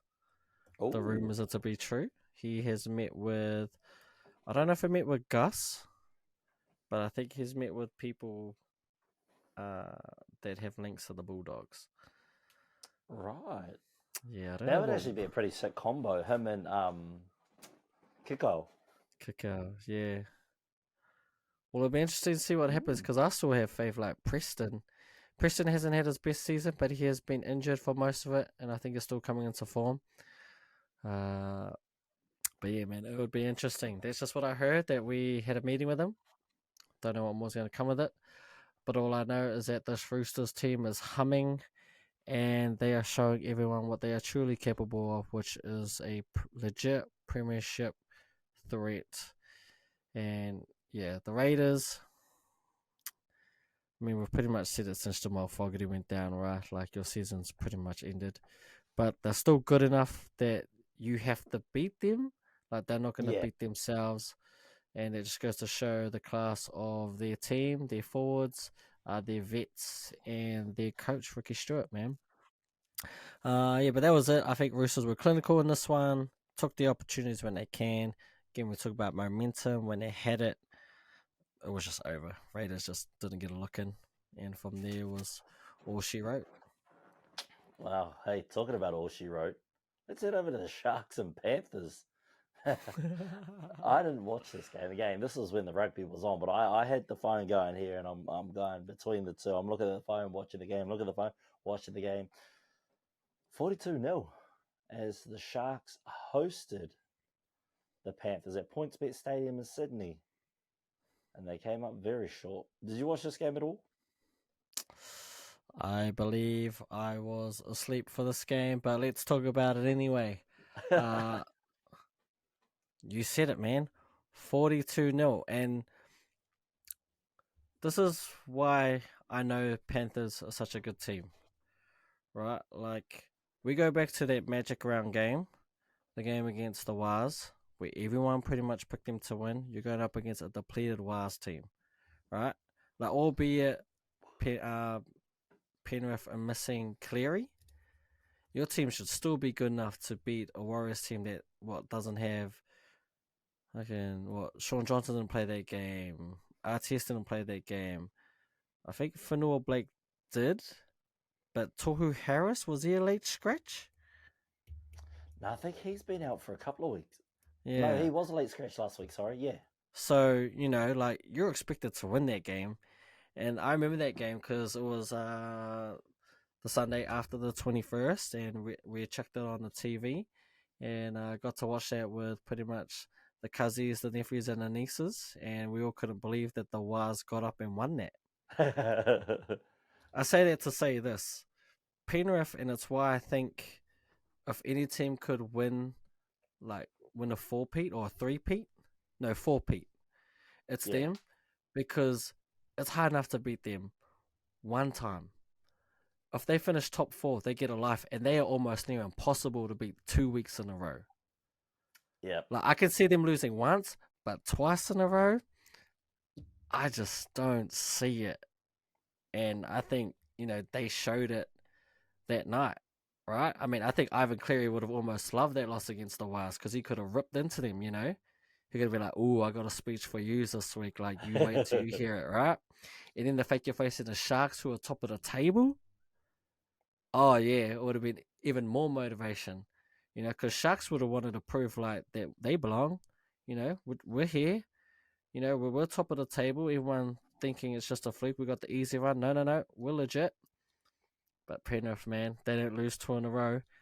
And, yeah, they just showed it. Fucking clinical was Oh what that yeah, was. Utterly clinical. I think that to me is a statement victory. That's a victory that says, yep, you know, we were down a few troops, but fuck, we're still hard to beat and we're still the standard. yep. Yeah. They said no Cleary. This isn't the Nathan Cleary Panthers. This is the Penrith Panthers. Yeah, that was utterly clinical. And the fact that it was on the road, like that Sharks home crowd got a witness to a freaking hiding. You know what I mean? Like, just all around pure dominance. I think Penrith showed that they're still the standard and they're going to be hard to beat in back-to-back weeks. And if they get a top 4, I almost want to pick them to at least get to the final. I don't know if they'll win the final, but man, I could see them top 4. I want to say they're almost guaranteed to make the final. Oh, 100. It's I don't know. It's going to be a tough one. But yeah. Yeah, well, listeners of the show, if you tuned in last Thursday, I said to Ty, Panthers don't lose back-to-back. I can't remember the last time I witnessed the Panthers losing back-to-back games. It just doesn't happen, which is why I knew Panthers would bounce back. I thought it'd be a closer game than what this was, but I guess I was proven wrong. Panthers are very classy. Sharks have now confused me. We said earlier on in the year, I think they might be pretenders when they lost to the Tigers. But then they sort of found a way to build momentum and beat teams. But we have been saying for a long time now, what are the teams that they've genuinely beaten that are a legit contender? Yeah, they got through Melbourne. They got through the Roosters last week. But the Panthers is where the buck stops. The party bus, for example, has slowed down a little bit. I don't think the Sharks have shown their true colours. I think Sharks still have the right to be a top 4 team. I just think when you come up against a genuine opponent, and, those Panthers were wounded from last week. And, that thing about those wounded Panthers is you don't go into that game lightly. I did see something about Hines going off after a little while. Let me scroll through. I think he went off just after halftime. Yeah, he went off. Yeah, I think it was during halftime, and then his calf tightened up, and he was no good to go. Yeah, because he went off for HIA and then passed HIA, but didn't come back. Not that would have saved the Sharks, but it would have been nice to see if he could have helped lead their team and turn things around. Because at halftime it was only 28-0. There's an opportunity there to get points on the board and finish the game 28-12, for example. That's what a championship team would have done. Is try and put a little bit of points on the board. The Broncos, we lost Reece Walsh and we lost. Did we lose Adam Reynolds that game as well? I'm pretty sure it was that game. I know we lost 2 players. Adam might have been injured already. But yeah, we lost 2 players against Panthers and we still managed to only lose by, I think it was 12. So, the Panthers aren't unbeatable. The Warriors, like you said, showed last week. They're very beatable. The Sharks, however, couldn't muster up the energy in front of their fans. 13,500 people got to witness the Sharks getting pumped by the Panthers.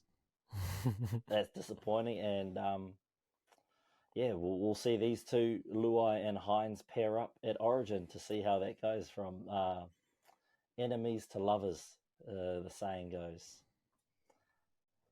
That's all from me. Heading over to the final game of Super Saturday, the South Sydney Rabbitohs get their second win of the season against the Parramatta Eels, 42-26 final score. Again, a game I did not watch, but I will speculate. And let me ask you this: is Latrell off? He's off for a couple of weeks, eh? No, I think there was something that he got. It was just a fine because apparently he was cleared to play Origin if he got named. Ah, right. Now, I say that, but I could also be wrong and you could be right. So let's do a bit of investigating. Oh, Because, Keon played lock. yeah, I like Keon. I like him. I've been a big fan of Keon for quite a few years now. I think it was the year, when Benji was there. Because Keon ran really good lines. I couldn't tell if it was Keon running real good lines or if it was Benji being Benji. But he was always good for like a line break every game almost. And then he's kind of went to that next level, Keon. But this year kind of been a bit off the pace. But you can say that about the whole bloody team. Yeah, I mean, shucks, he can't be the only one being able to perform day in and day out. That whole team's miserable this season. And I mean, the only Yes. reason they got a win was because the Eels aren't any better either. This is just talking about the Eels. This was their first game after Brad Arthur, or after his firing. Now True normally, that. I swear there's this weird thing where like when the coach gets fired, for some weird reason, like the team seems to get up the next game. I don't know if it's because like they want to prove that it was the coach and not them, or they feel freer. But it's just like this weird thing where teams almost the first game after the coach gets fired almost kind of play better. Well, it didn't happen this time because it was Trent Barrett who was like in the Bulldogs coach for a number of years.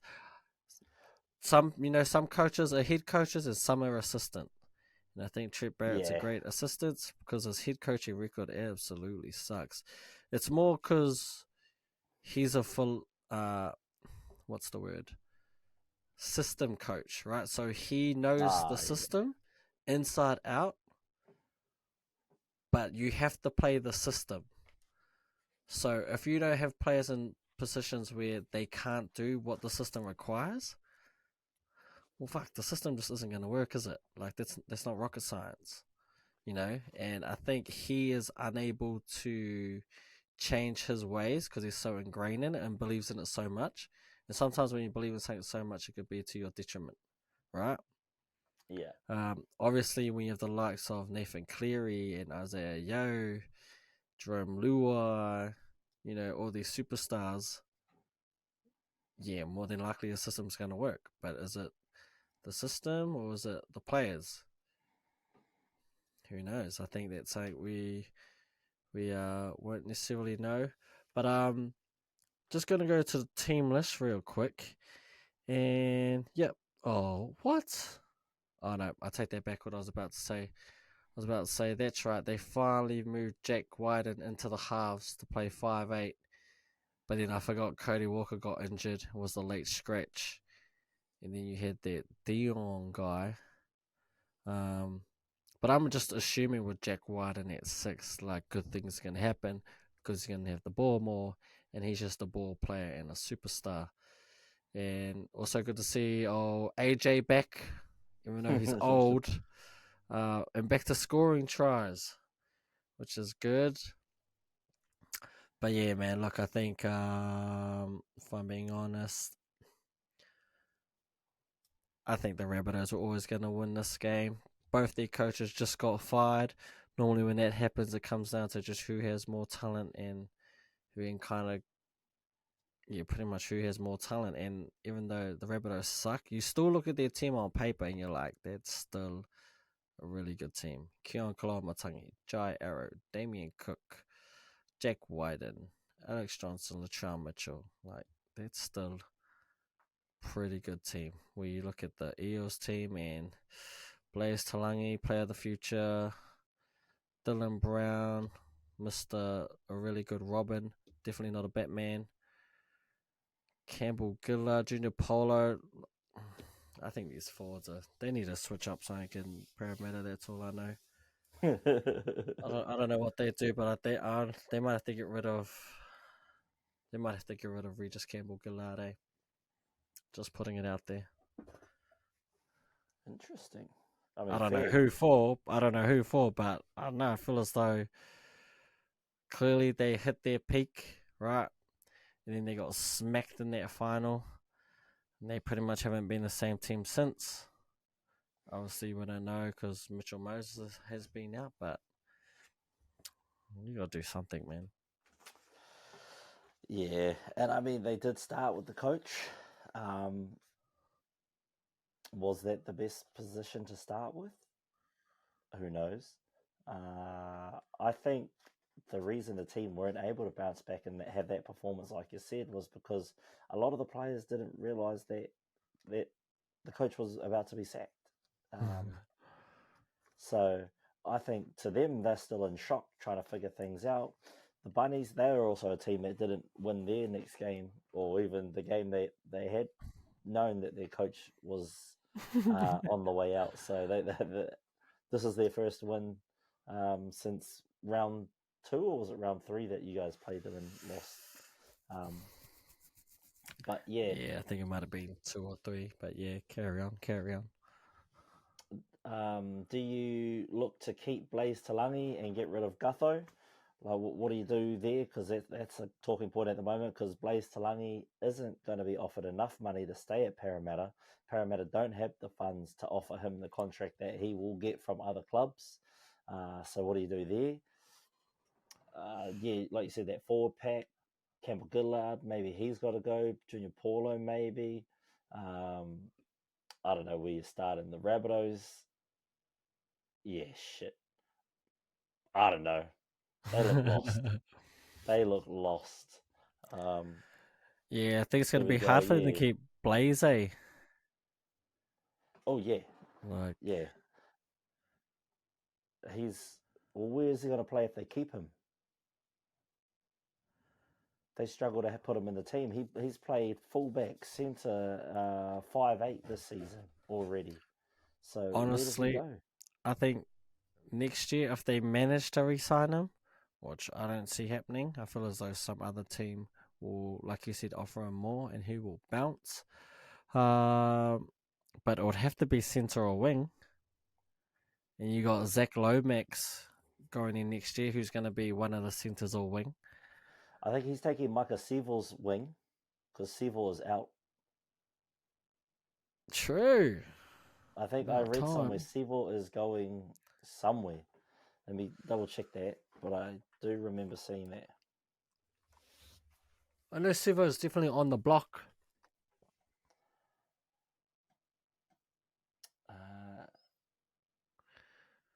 Is there any updated news? No updated news, but yeah, I know. Yeah, he's on his way out. He's just trying to find the club. Yep. Here's a question for you in terms of this Penrith, the Eels. Sorry. Yep. In terms of coach, do you have anyone lined up, or do you think there's a candidate that they should be looking at to replace Brad Arthur? Webby's already turned it down, but there was that rumor circulating about Andrew Webster. But I think he's starting to build the team that he wants over at the Warriors. So hopefully he stays with them, because he's doing quite well with the Warriors at the moment, and they're bringing some players over that you never thought would ever happen with the Warriors. But on the flip side, he's back in Australia. He's where he needs to be.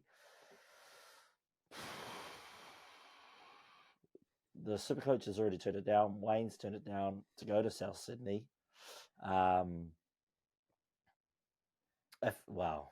say if, but Adam Reynolds is looking to coach. He'd probably be a good one to go as an assistant and do what Benji kind of did: sit, learn, grow.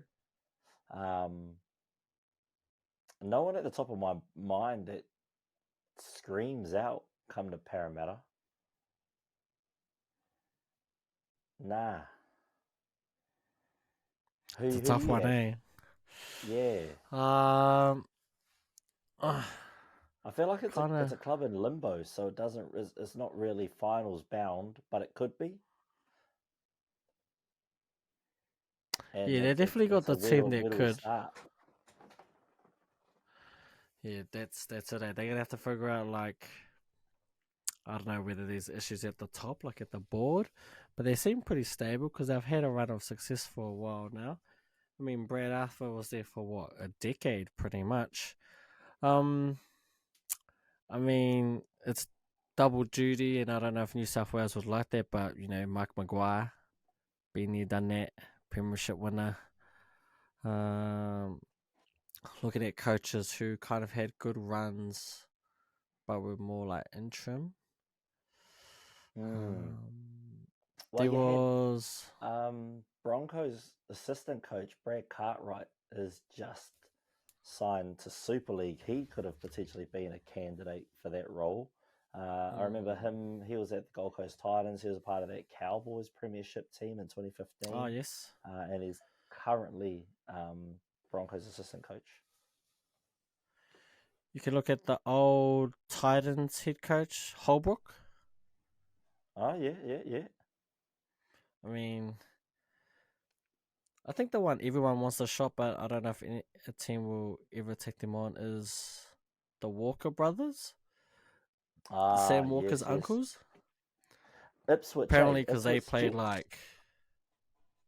I'm not too sure, but they're famous for playing like a different brand of rugby or of league. Kind of like what I've heard it being akin to is similar to like Moneyball in baseball. Yeah. So I think it's just too left field for an actual NRL team to take a chance on him. It just looks too different. That is a hard one, eh? Apparently they kill it down there. Like all they do is win. Apparently, like one thing that they do, and I only know it because Sam Walker did it to us. It was like maybe just over a minute left. The Roosters' fifth tackle, and most teams were just taking the tackle because we were pretty much like deep in our 20, right? So we have to go on length of the field to score. Well, Sam Walker gets it, and he sprinted the other way towards the Roosters' own try line. Sprinted like 70 meters and ran out the dead end. So that, because it'd be, a dropout. And because, dropout, it's time. Like you have like 30, 40 seconds. Right. By the time he ran back, they had wasted enough time. And by the time he went out the end, it meant there was just no time for play. And apparently, he gets that like from his uncles. Albeit it was like his third, fourth. He was still a rookie at this point, but it's one of those like, what are you doing, rookie? Like, this is the NRL. Like, we don't do that. That's not in the spirit of the game. Yeah, not in the spirit of the game, eh? Oh, right. Yeah. So they're like left field, but I mean, why not give them a chance? I mean, shit. Never know. Might as well.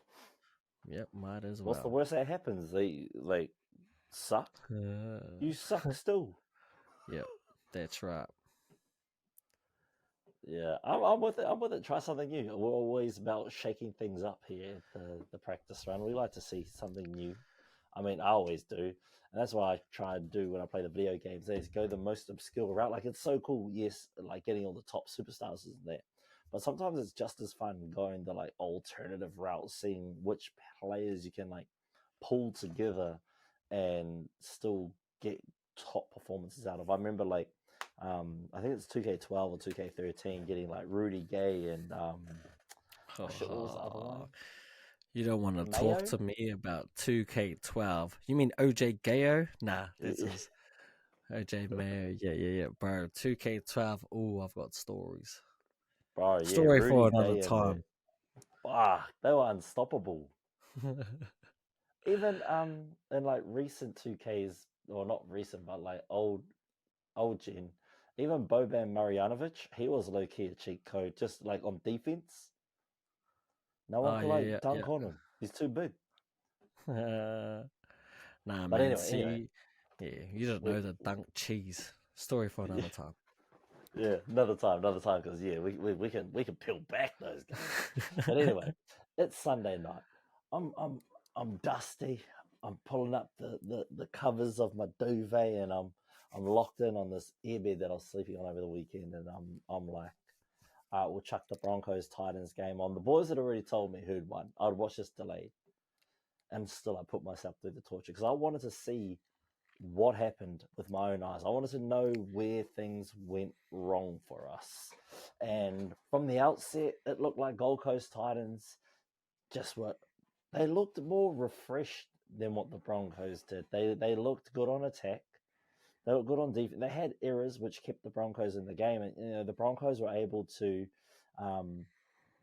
break down the Titans' defensive line a couple of times, which helped us get a couple of fast breaks. I definitely love that Ezra Mam try in the 52nd minute when he caught that kick and just bolted. That was a wicked try. D Mariner, he keeps scoring, man. That guy does not like just chilling. He has to be scoring tries like every game. Payne Haas's try to start the game, I thought that was a good move from Billy. Billy didn't have his best game out there. He was away last week, I'm pretty sure. So this is his first game back. He didn't look as sharp, and no, I think the Broncos are starting to feel a little bit of the fatigue from the season. We haven't had a bye since the off week. So they were in Las Vegas. There was that off week, and then round 2 started. They haven't had a break since then, and I think you can tell the team's a bit fatigued. We've had a lot of injuries this season, so players are coming back from those injuries. They're still trying to find their feet. I thought it was overall from the Broncos' perspective, it wasn't a horrible game. They didn't play poorly. Like you can see, there's only 2 points in it. It was because Jock Madden missed that kick, but it should never have come down to that. And that's not on Jock. There's no hate on him for that. That was a difficult kick. That was from the sideline, man. But those are the ones you dream of as a kid. Like you're practicing at the park. You're lining it up. 3 seconds on the clock. 2 points. Tie the game. Boom. Those little playground ones that you try and pretend to do. But what I loved from the Titans this year, I think, is they don't give up in that second half. Last year they were like that second half team where no matter how many points they scored in the first, you can claw it back in the second half. They don't look like that team this year. Ever since, and I keep harping on about it every week, but ever since that Manly game, something switched in this Titans team. That Manly game, they only lost by, I think, 2 or 4 points. And then they go to Golden Point against the Raiders. Then they pick up a win versus the Warriors. Then they get that close loss against Melbourne. Then they picked up another win. Well, it was another win, eh? Let me just have a look here. Against the Cowboys? Yeah. They get that narrow win against the Cowboys, then a narrow loss against the Knights, and then again a narrow win against the Broncos. So it's not like they're out and out losing the game. They know how to fight and they know how to stay in it. It's just now pulling these performances together and doing this week in and week out, taking it to the next level. And this was a depleted Titans team. This isn't their premiership team. This is an injury ridden Titans team, and a lot of guts and a lot of heart was shown by this Titans side to come to Broncos home stadium and put a whooping on them. Like Broncos should never have had to try and score one try to tie it up. That's not what the Broncos should have been doing. They should have had a lot stiffer defense. Whose try was it? I really enjoyed it. I called it before it came. I think it was Chris Randall's. That's the one where they passed it. Um, David Fafita holds the ball up and then passes it short to Chris Randall, and then he pretty much catches Madden on the outside shoulder. So Cobbo's cutting across, and then he splits between Cobbo and Mariner and scores the try. And yeah, before that try goes through, I was like, fuck, he scores here. And yeah, sure enough, cuts them both and scores a try. Also seen Corey Oates come screaming off the line. I think it might have been Aaron Clark's try or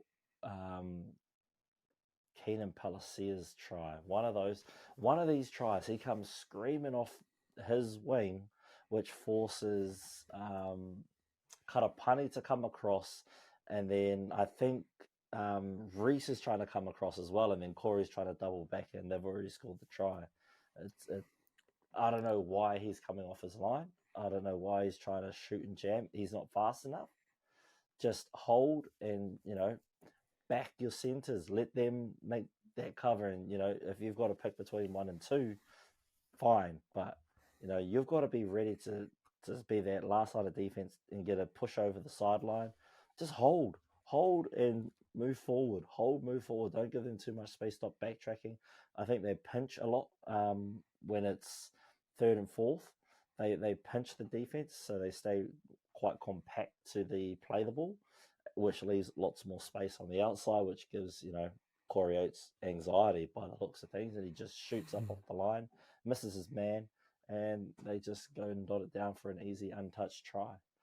That's my takeaways from this game. It's a very harsh critique of the Broncos, but hey, man, when it's my team, I've got to go hard on them when they lose, and I can really relish it when they win. But yeah, that was a hard loss for the boys to take. But yeah, they look forward to the bye week, and a lot of players on Origin duty, so best of luck to them. We'll enjoy the bye round. At least for me, I can have a stress-free week of footy this week. What are your thoughts on this game? Yeah, to be honest, I thought you guys were going to smoke them, especially how it was. The bits that I watched looked like you were just dominant. But yeah, you pretty much best said it, man. These Titans team, just won't go away. Feels like they got a bit of Des Hasler about them. I can see his DNA is kind of being imprinted in this team. And yeah, they do look better each and every week, which says a lot for them and the direction they're heading or going in. I want to talk about Kini for a bit. I think I first heard about him in maybe end of last year, preseason. But it talks about like this guy is pretty skillful and pretty much, you had AJ Brimson. They're talking about Jaden Campbell was going to be the full-time fullback, and this Kini guy kind of came along, and it was kind of like, ooh, watch out, Jaden, like, this guy might be even better than you. Which is crazy to think, because AJ Brimson's better than both of them, if you ask me. And yeah. I think they did the right thing. They've re-signed Brimson to that for like ages. It's ridiculous, the contract he got, I'm pretty sure. Yeah. Almost akin to the not quite 10-year Tino, but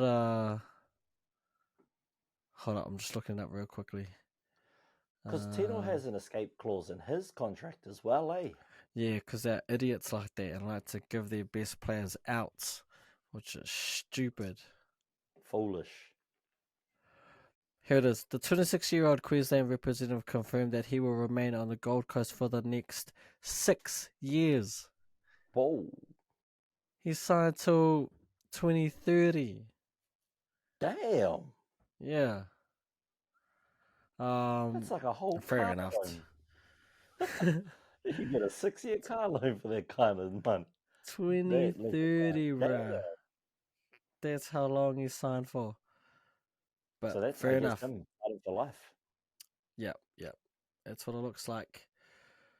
So it's going to be interesting to see where he plays. I'm guessing he moves into the halves, and what they do with this Jaden Campbell and Keoni Kini situation. Something to watch. because I think Campbell's still out for a little bit, which means Kini will be able to have more moments at fullback. And I also believe AJ Brimson's out for a bit, right? He's going to miss the whole of Origin. Yeah, I think Brumo's out for a while. Yeah. So pretty much we're going to get to watch this young fullback, see what he's got, because it looks like that number 1 jersey is for his until pretty much Jaden gets back. But that's all I really want to say. I don't know. I think you guys maybe just had an off day. Yeah, These will be fine. Buy round. We need that buy round. Have a rest. Did you have a short turnaround from Magic Week? Magic round? Nah, Friday. No, Saturday. Oh, so he's had an extended. Friday. Yeah, it was a long couple of games, but I think it's just the boys are fatigued. They've been non-stop since the States.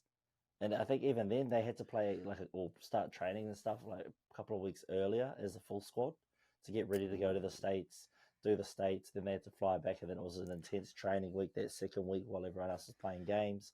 And then round 2, 3, 4, 5, 6, 7, 8, 9, 10, 11, 12 before we had our first bye.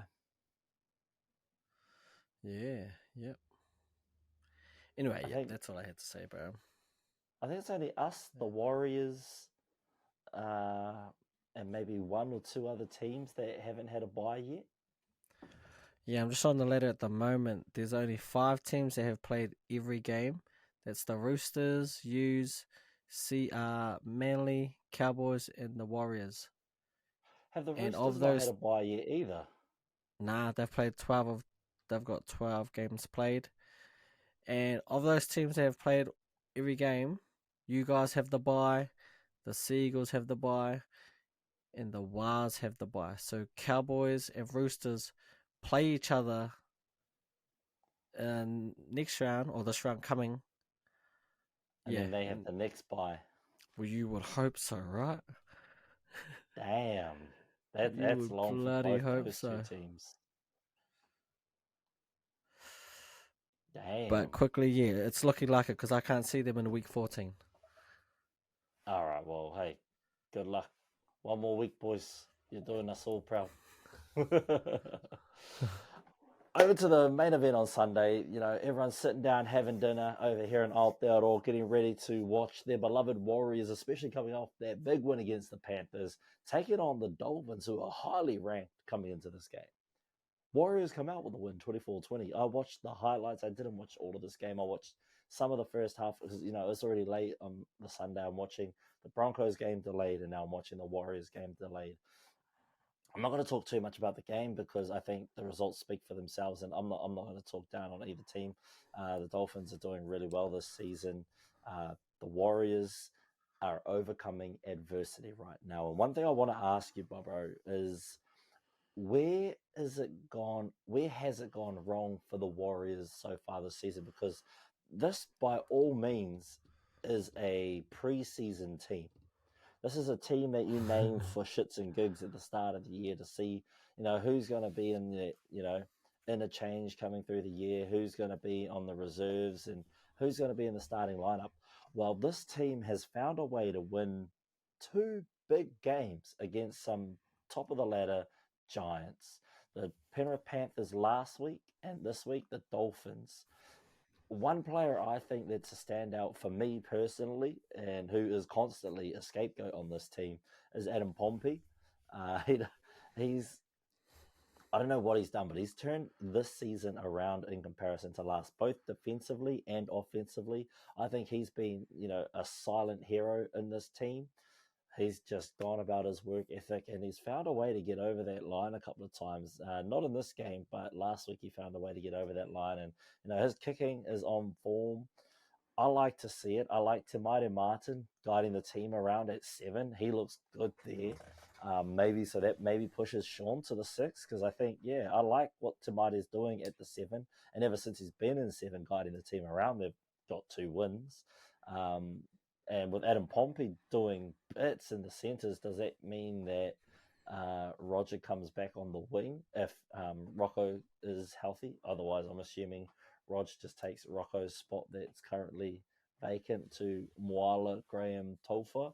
Although, no, he played mean too. I actually quite liked what he was doing. So, yeah, maybe that means, unfortunately, Roger, you're going on the wing regardless. When Chance comes back, he'll obviously be fullback, which means Dallin will return to his original role on the wing. But I'm loving what Tuopiki's doing there as well. So, Warriors fans, even though Sean Johnson's coming to, his twilight years, there's hope, man. There's hope in this team. And I don't know what Jet is like as a player. Maybe he brings a dynamic that this team will, be really boosted by. The return of New Kore, yeah, that was good to see. Bunty, I thought a lot of the mahi he did in that game there, he just pulls his socks up, and just gets shit done. Oh, and no Tohu Harris. That's one thing I was going to talk about too, is without Tohu Harris there, that ball isn't being played through the middle as much as not as dominant. I think without him there, because when Tohu's there, he's almost always touching that ball at least once every damn play. I kind of like the way it's been rolling. Like Walker doesn't really have to be that ball playing guy all the time, and even if he is, he shifts it on. He doesn't drag that play out too much in that role. But yeah, what's your thoughts on this team and how it's kind of turned around in the past 2 weeks in the absence of stars? It almost kind of feels like they've gone to what I kind of call does care mode. And what I mean by that is sometimes when you're expected to lose and you have every excuse in the book, right? You kind of go into this mode of who cares? So you play a little bit more freer. You just do whatever. And for some teams, it can kind of work in their favor. Especially when you play a little bit more free in terms of Tamari Martin, right? When you are the designated that guy, some people either step up to the plate or some people shy away from it. And the last 2 weeks he's stepped up to that plate pretty much, say I am that guy, let me run the show, and the results have come. In a lot of ways, I kind of feel that the game that they got smoked by the Roosters might have been more of a blessing in disguise. Because sometimes that does happen, right? Sometimes a loss can be a good thing, even though they're on that streak of 4-5 weeks in a row without a win. Certain times, when you hit certain points in the season, you kind of have to make up the mind, what do you want the season to be about? Because as you know, they were going back to being called the Sauriers. Well, especially on this podcast, they were. And what, you were not quite off the bandwagon, but you had almost pushed the button to get off the bus stop. You know what I mean? Yeah. Yeah, man. Yeah, you were there, and sometimes, you kind of just go into fuck it, I'm just gonna do whatever. We're already expected to lose. Let's just have fun. And maybe it's as simple as that. Maybe they're actually just having fun again, enjoying their league, because the season's a long season, and you can go through lulls and parts where league just isn't fun. And right, you have your best forward in Adam Blake, right, get stood down from the team because he doesn't do, That's right. the team chant. Because he was, from all reports, he was just in his feelings, in his feels. And I think he's for the team. I don't think he meant it that way, He just held himself accountable. Well, blah, blah, blah, whatever. Yeah. But, like I said earlier in this podcast, everyone's human, and sometimes it just gets the best of you. But in saying that, there are standards, right? So I kind of feel in a way he's not wrong for walking out if that's how he felt and he couldn't be in that room at that time. But the Wars also aren't in the wrong of saying, well, you broke protocol, and, we have to hold everyone to the same standard. We get, you're one of the best props in the game, but standards are standards, and if you're not pushing standards, that's going to trickle through. But yeah, good on them. I kind of actually thought they were going to lose this game. Dallin back at fullback, I don't want to see it. I still get PTSD from him being at fullback. I will never let that go. I will not. I refuse to let it go. But look, good victory for the boys, man. Hopefully they'll kind of turn the season, but I get what you're saying, like, because when all these stars come back, like, what's going to happen? Because when they were all there, right, kind of looked like it wasn't going that well. Which one do you change? Is it? Yeah. I also think part of the reason why they haven't been this good this season is a little bit of hangover from last season. Yeah, I definitely agree. They caught a lot of people off guard last season, but I also think they would have came into this season like, boys, let's just do what we did last year and we'll be back there again. Yeah. Like, yeah, good mentality to have, but fuck, you still got to put in the mahi. And sometimes you can't play the same way again because teams will figure you out and they'll be like, oh, you know what? I think we might have found a weakness and start attacking you. So, yeah, it's one of those things, man. It's hard. Like when you get to a certain spot that you didn't think you were going to get to, like everyone picking them to be an 8. No one had them in the 8 last year. Or actually, I think Billy was the only one that did, and he got laughed at. And then yeah, this year it's almost the other way. People expect them to be in there. I think they also expected themselves to be there, but I think, and again, I could be completely wrong about this. Just all just theorizing stuff. I have a feeling that the Wash just thought it was gonna happen. And sometimes when you think that way, it's almost definitely not gonna happen. You still have to make it happen. So I think a shift in mentality has kind of been what I've noticed, and it's been good for them, man. Because yeah, they've gotten the job done. That win last week was probably like up there with one of their best wins, probably their best win of the season. And then you follow it up with this one. Nice tight victory, good victory at home. This is a platform you need to build off, because traditionally this is when if you're going to climb the ladders as the Warriors, it's going to be now when you play all these teams with Origin players. But yeah, you still have to go out and do it, man. You just can't think because you made the 8 last year, you're going to make the 8 again if we do what we do. Teams get better, they get more clued on, and they actually game plan for you more. So you got to come back even better and put in even more effort. So yeah, I think they can still salvage the season. Plenty of weeks left. I still low-key expect them to be there. But they are quickly running out of chances. Quickly. Yeah, their top 8's filling up fast, and yeah, they're running out of games to turn the season around. However, they have a good side. They got a lot of superstar talent on their team, and anything can happen between now and the grand final in September or October. One of those dates. But that wraps up our round in review. That was the Indigenous round, and shout out to all our Indigenous cultures around the world, not just here in Aotearoa or Ahitereiria, but all around the world. Shout out to our natives. Y'all are gangster. Now let's head over to our team of the week and the power ranking. This week I'll run through the power ranking and you do the team of the week. Roger that. Easy. Well, we'll get started on the team of the week. And this week it is presented by 99 Dreams, keeping our dreams alive, inspired, and on point. This is the Practice Runs team of the week. It's your team of the week. We are starting at fullback, and he got a mention in that game. The rookie, Kini, for his amazing performance and leading the Titans to victory.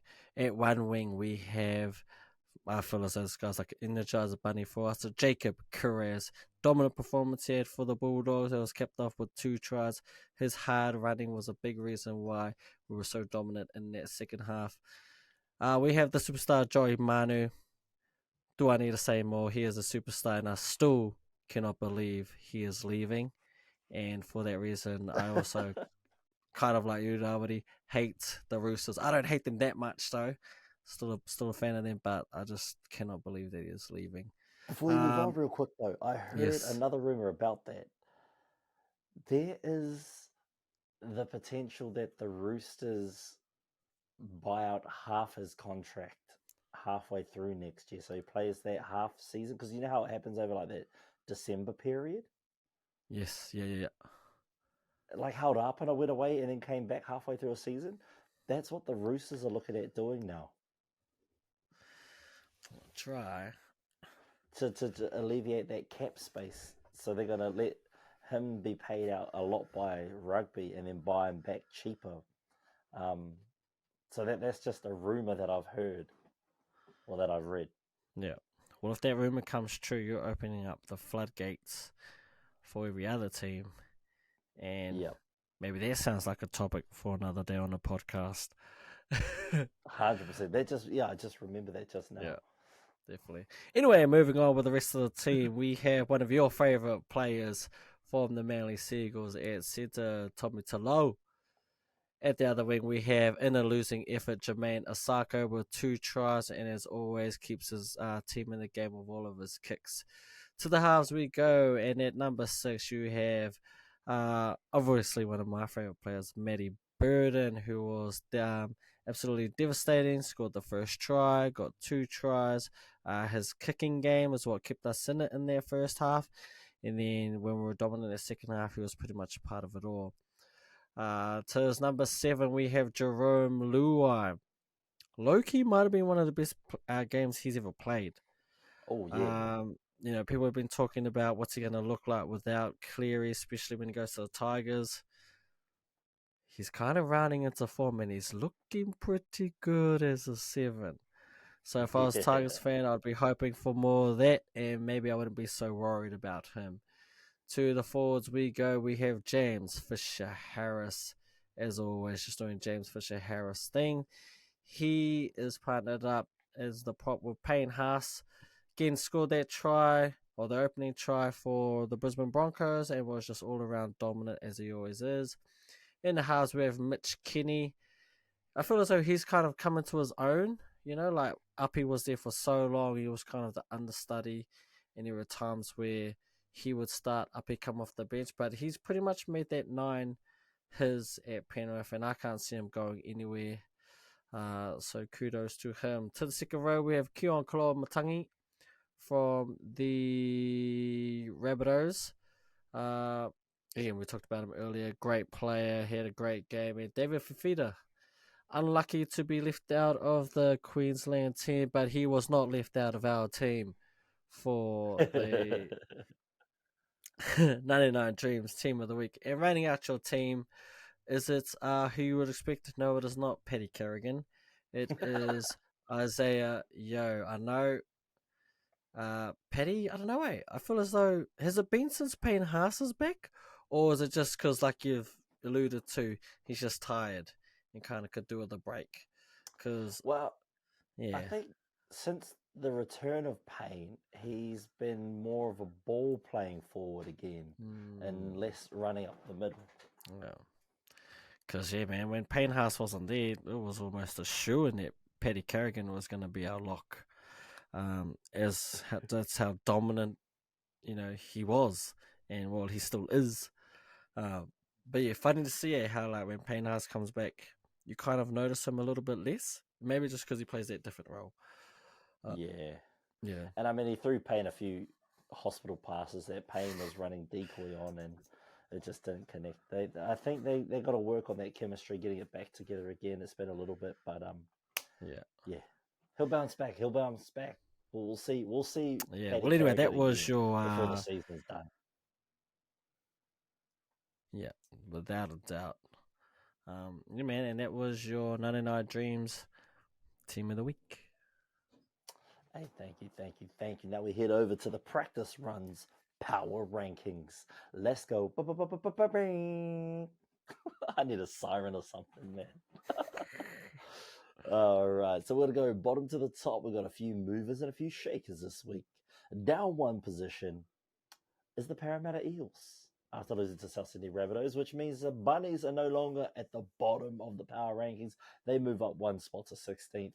Remaining at 15th, going neither up nor down, is the West Tigers. Canberra Raiders dropped to 14th from 10th last week. The Dragons dropped from 11th to 13th. The Cowboys jumping from 13th to 12th.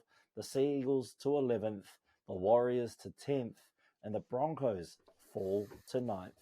Going no further up, up one space, are the Bulldogs. From last week, they were 9th. This week, they make it into the top 8. The Knights were on the bye last week, so they have no change in the rankings.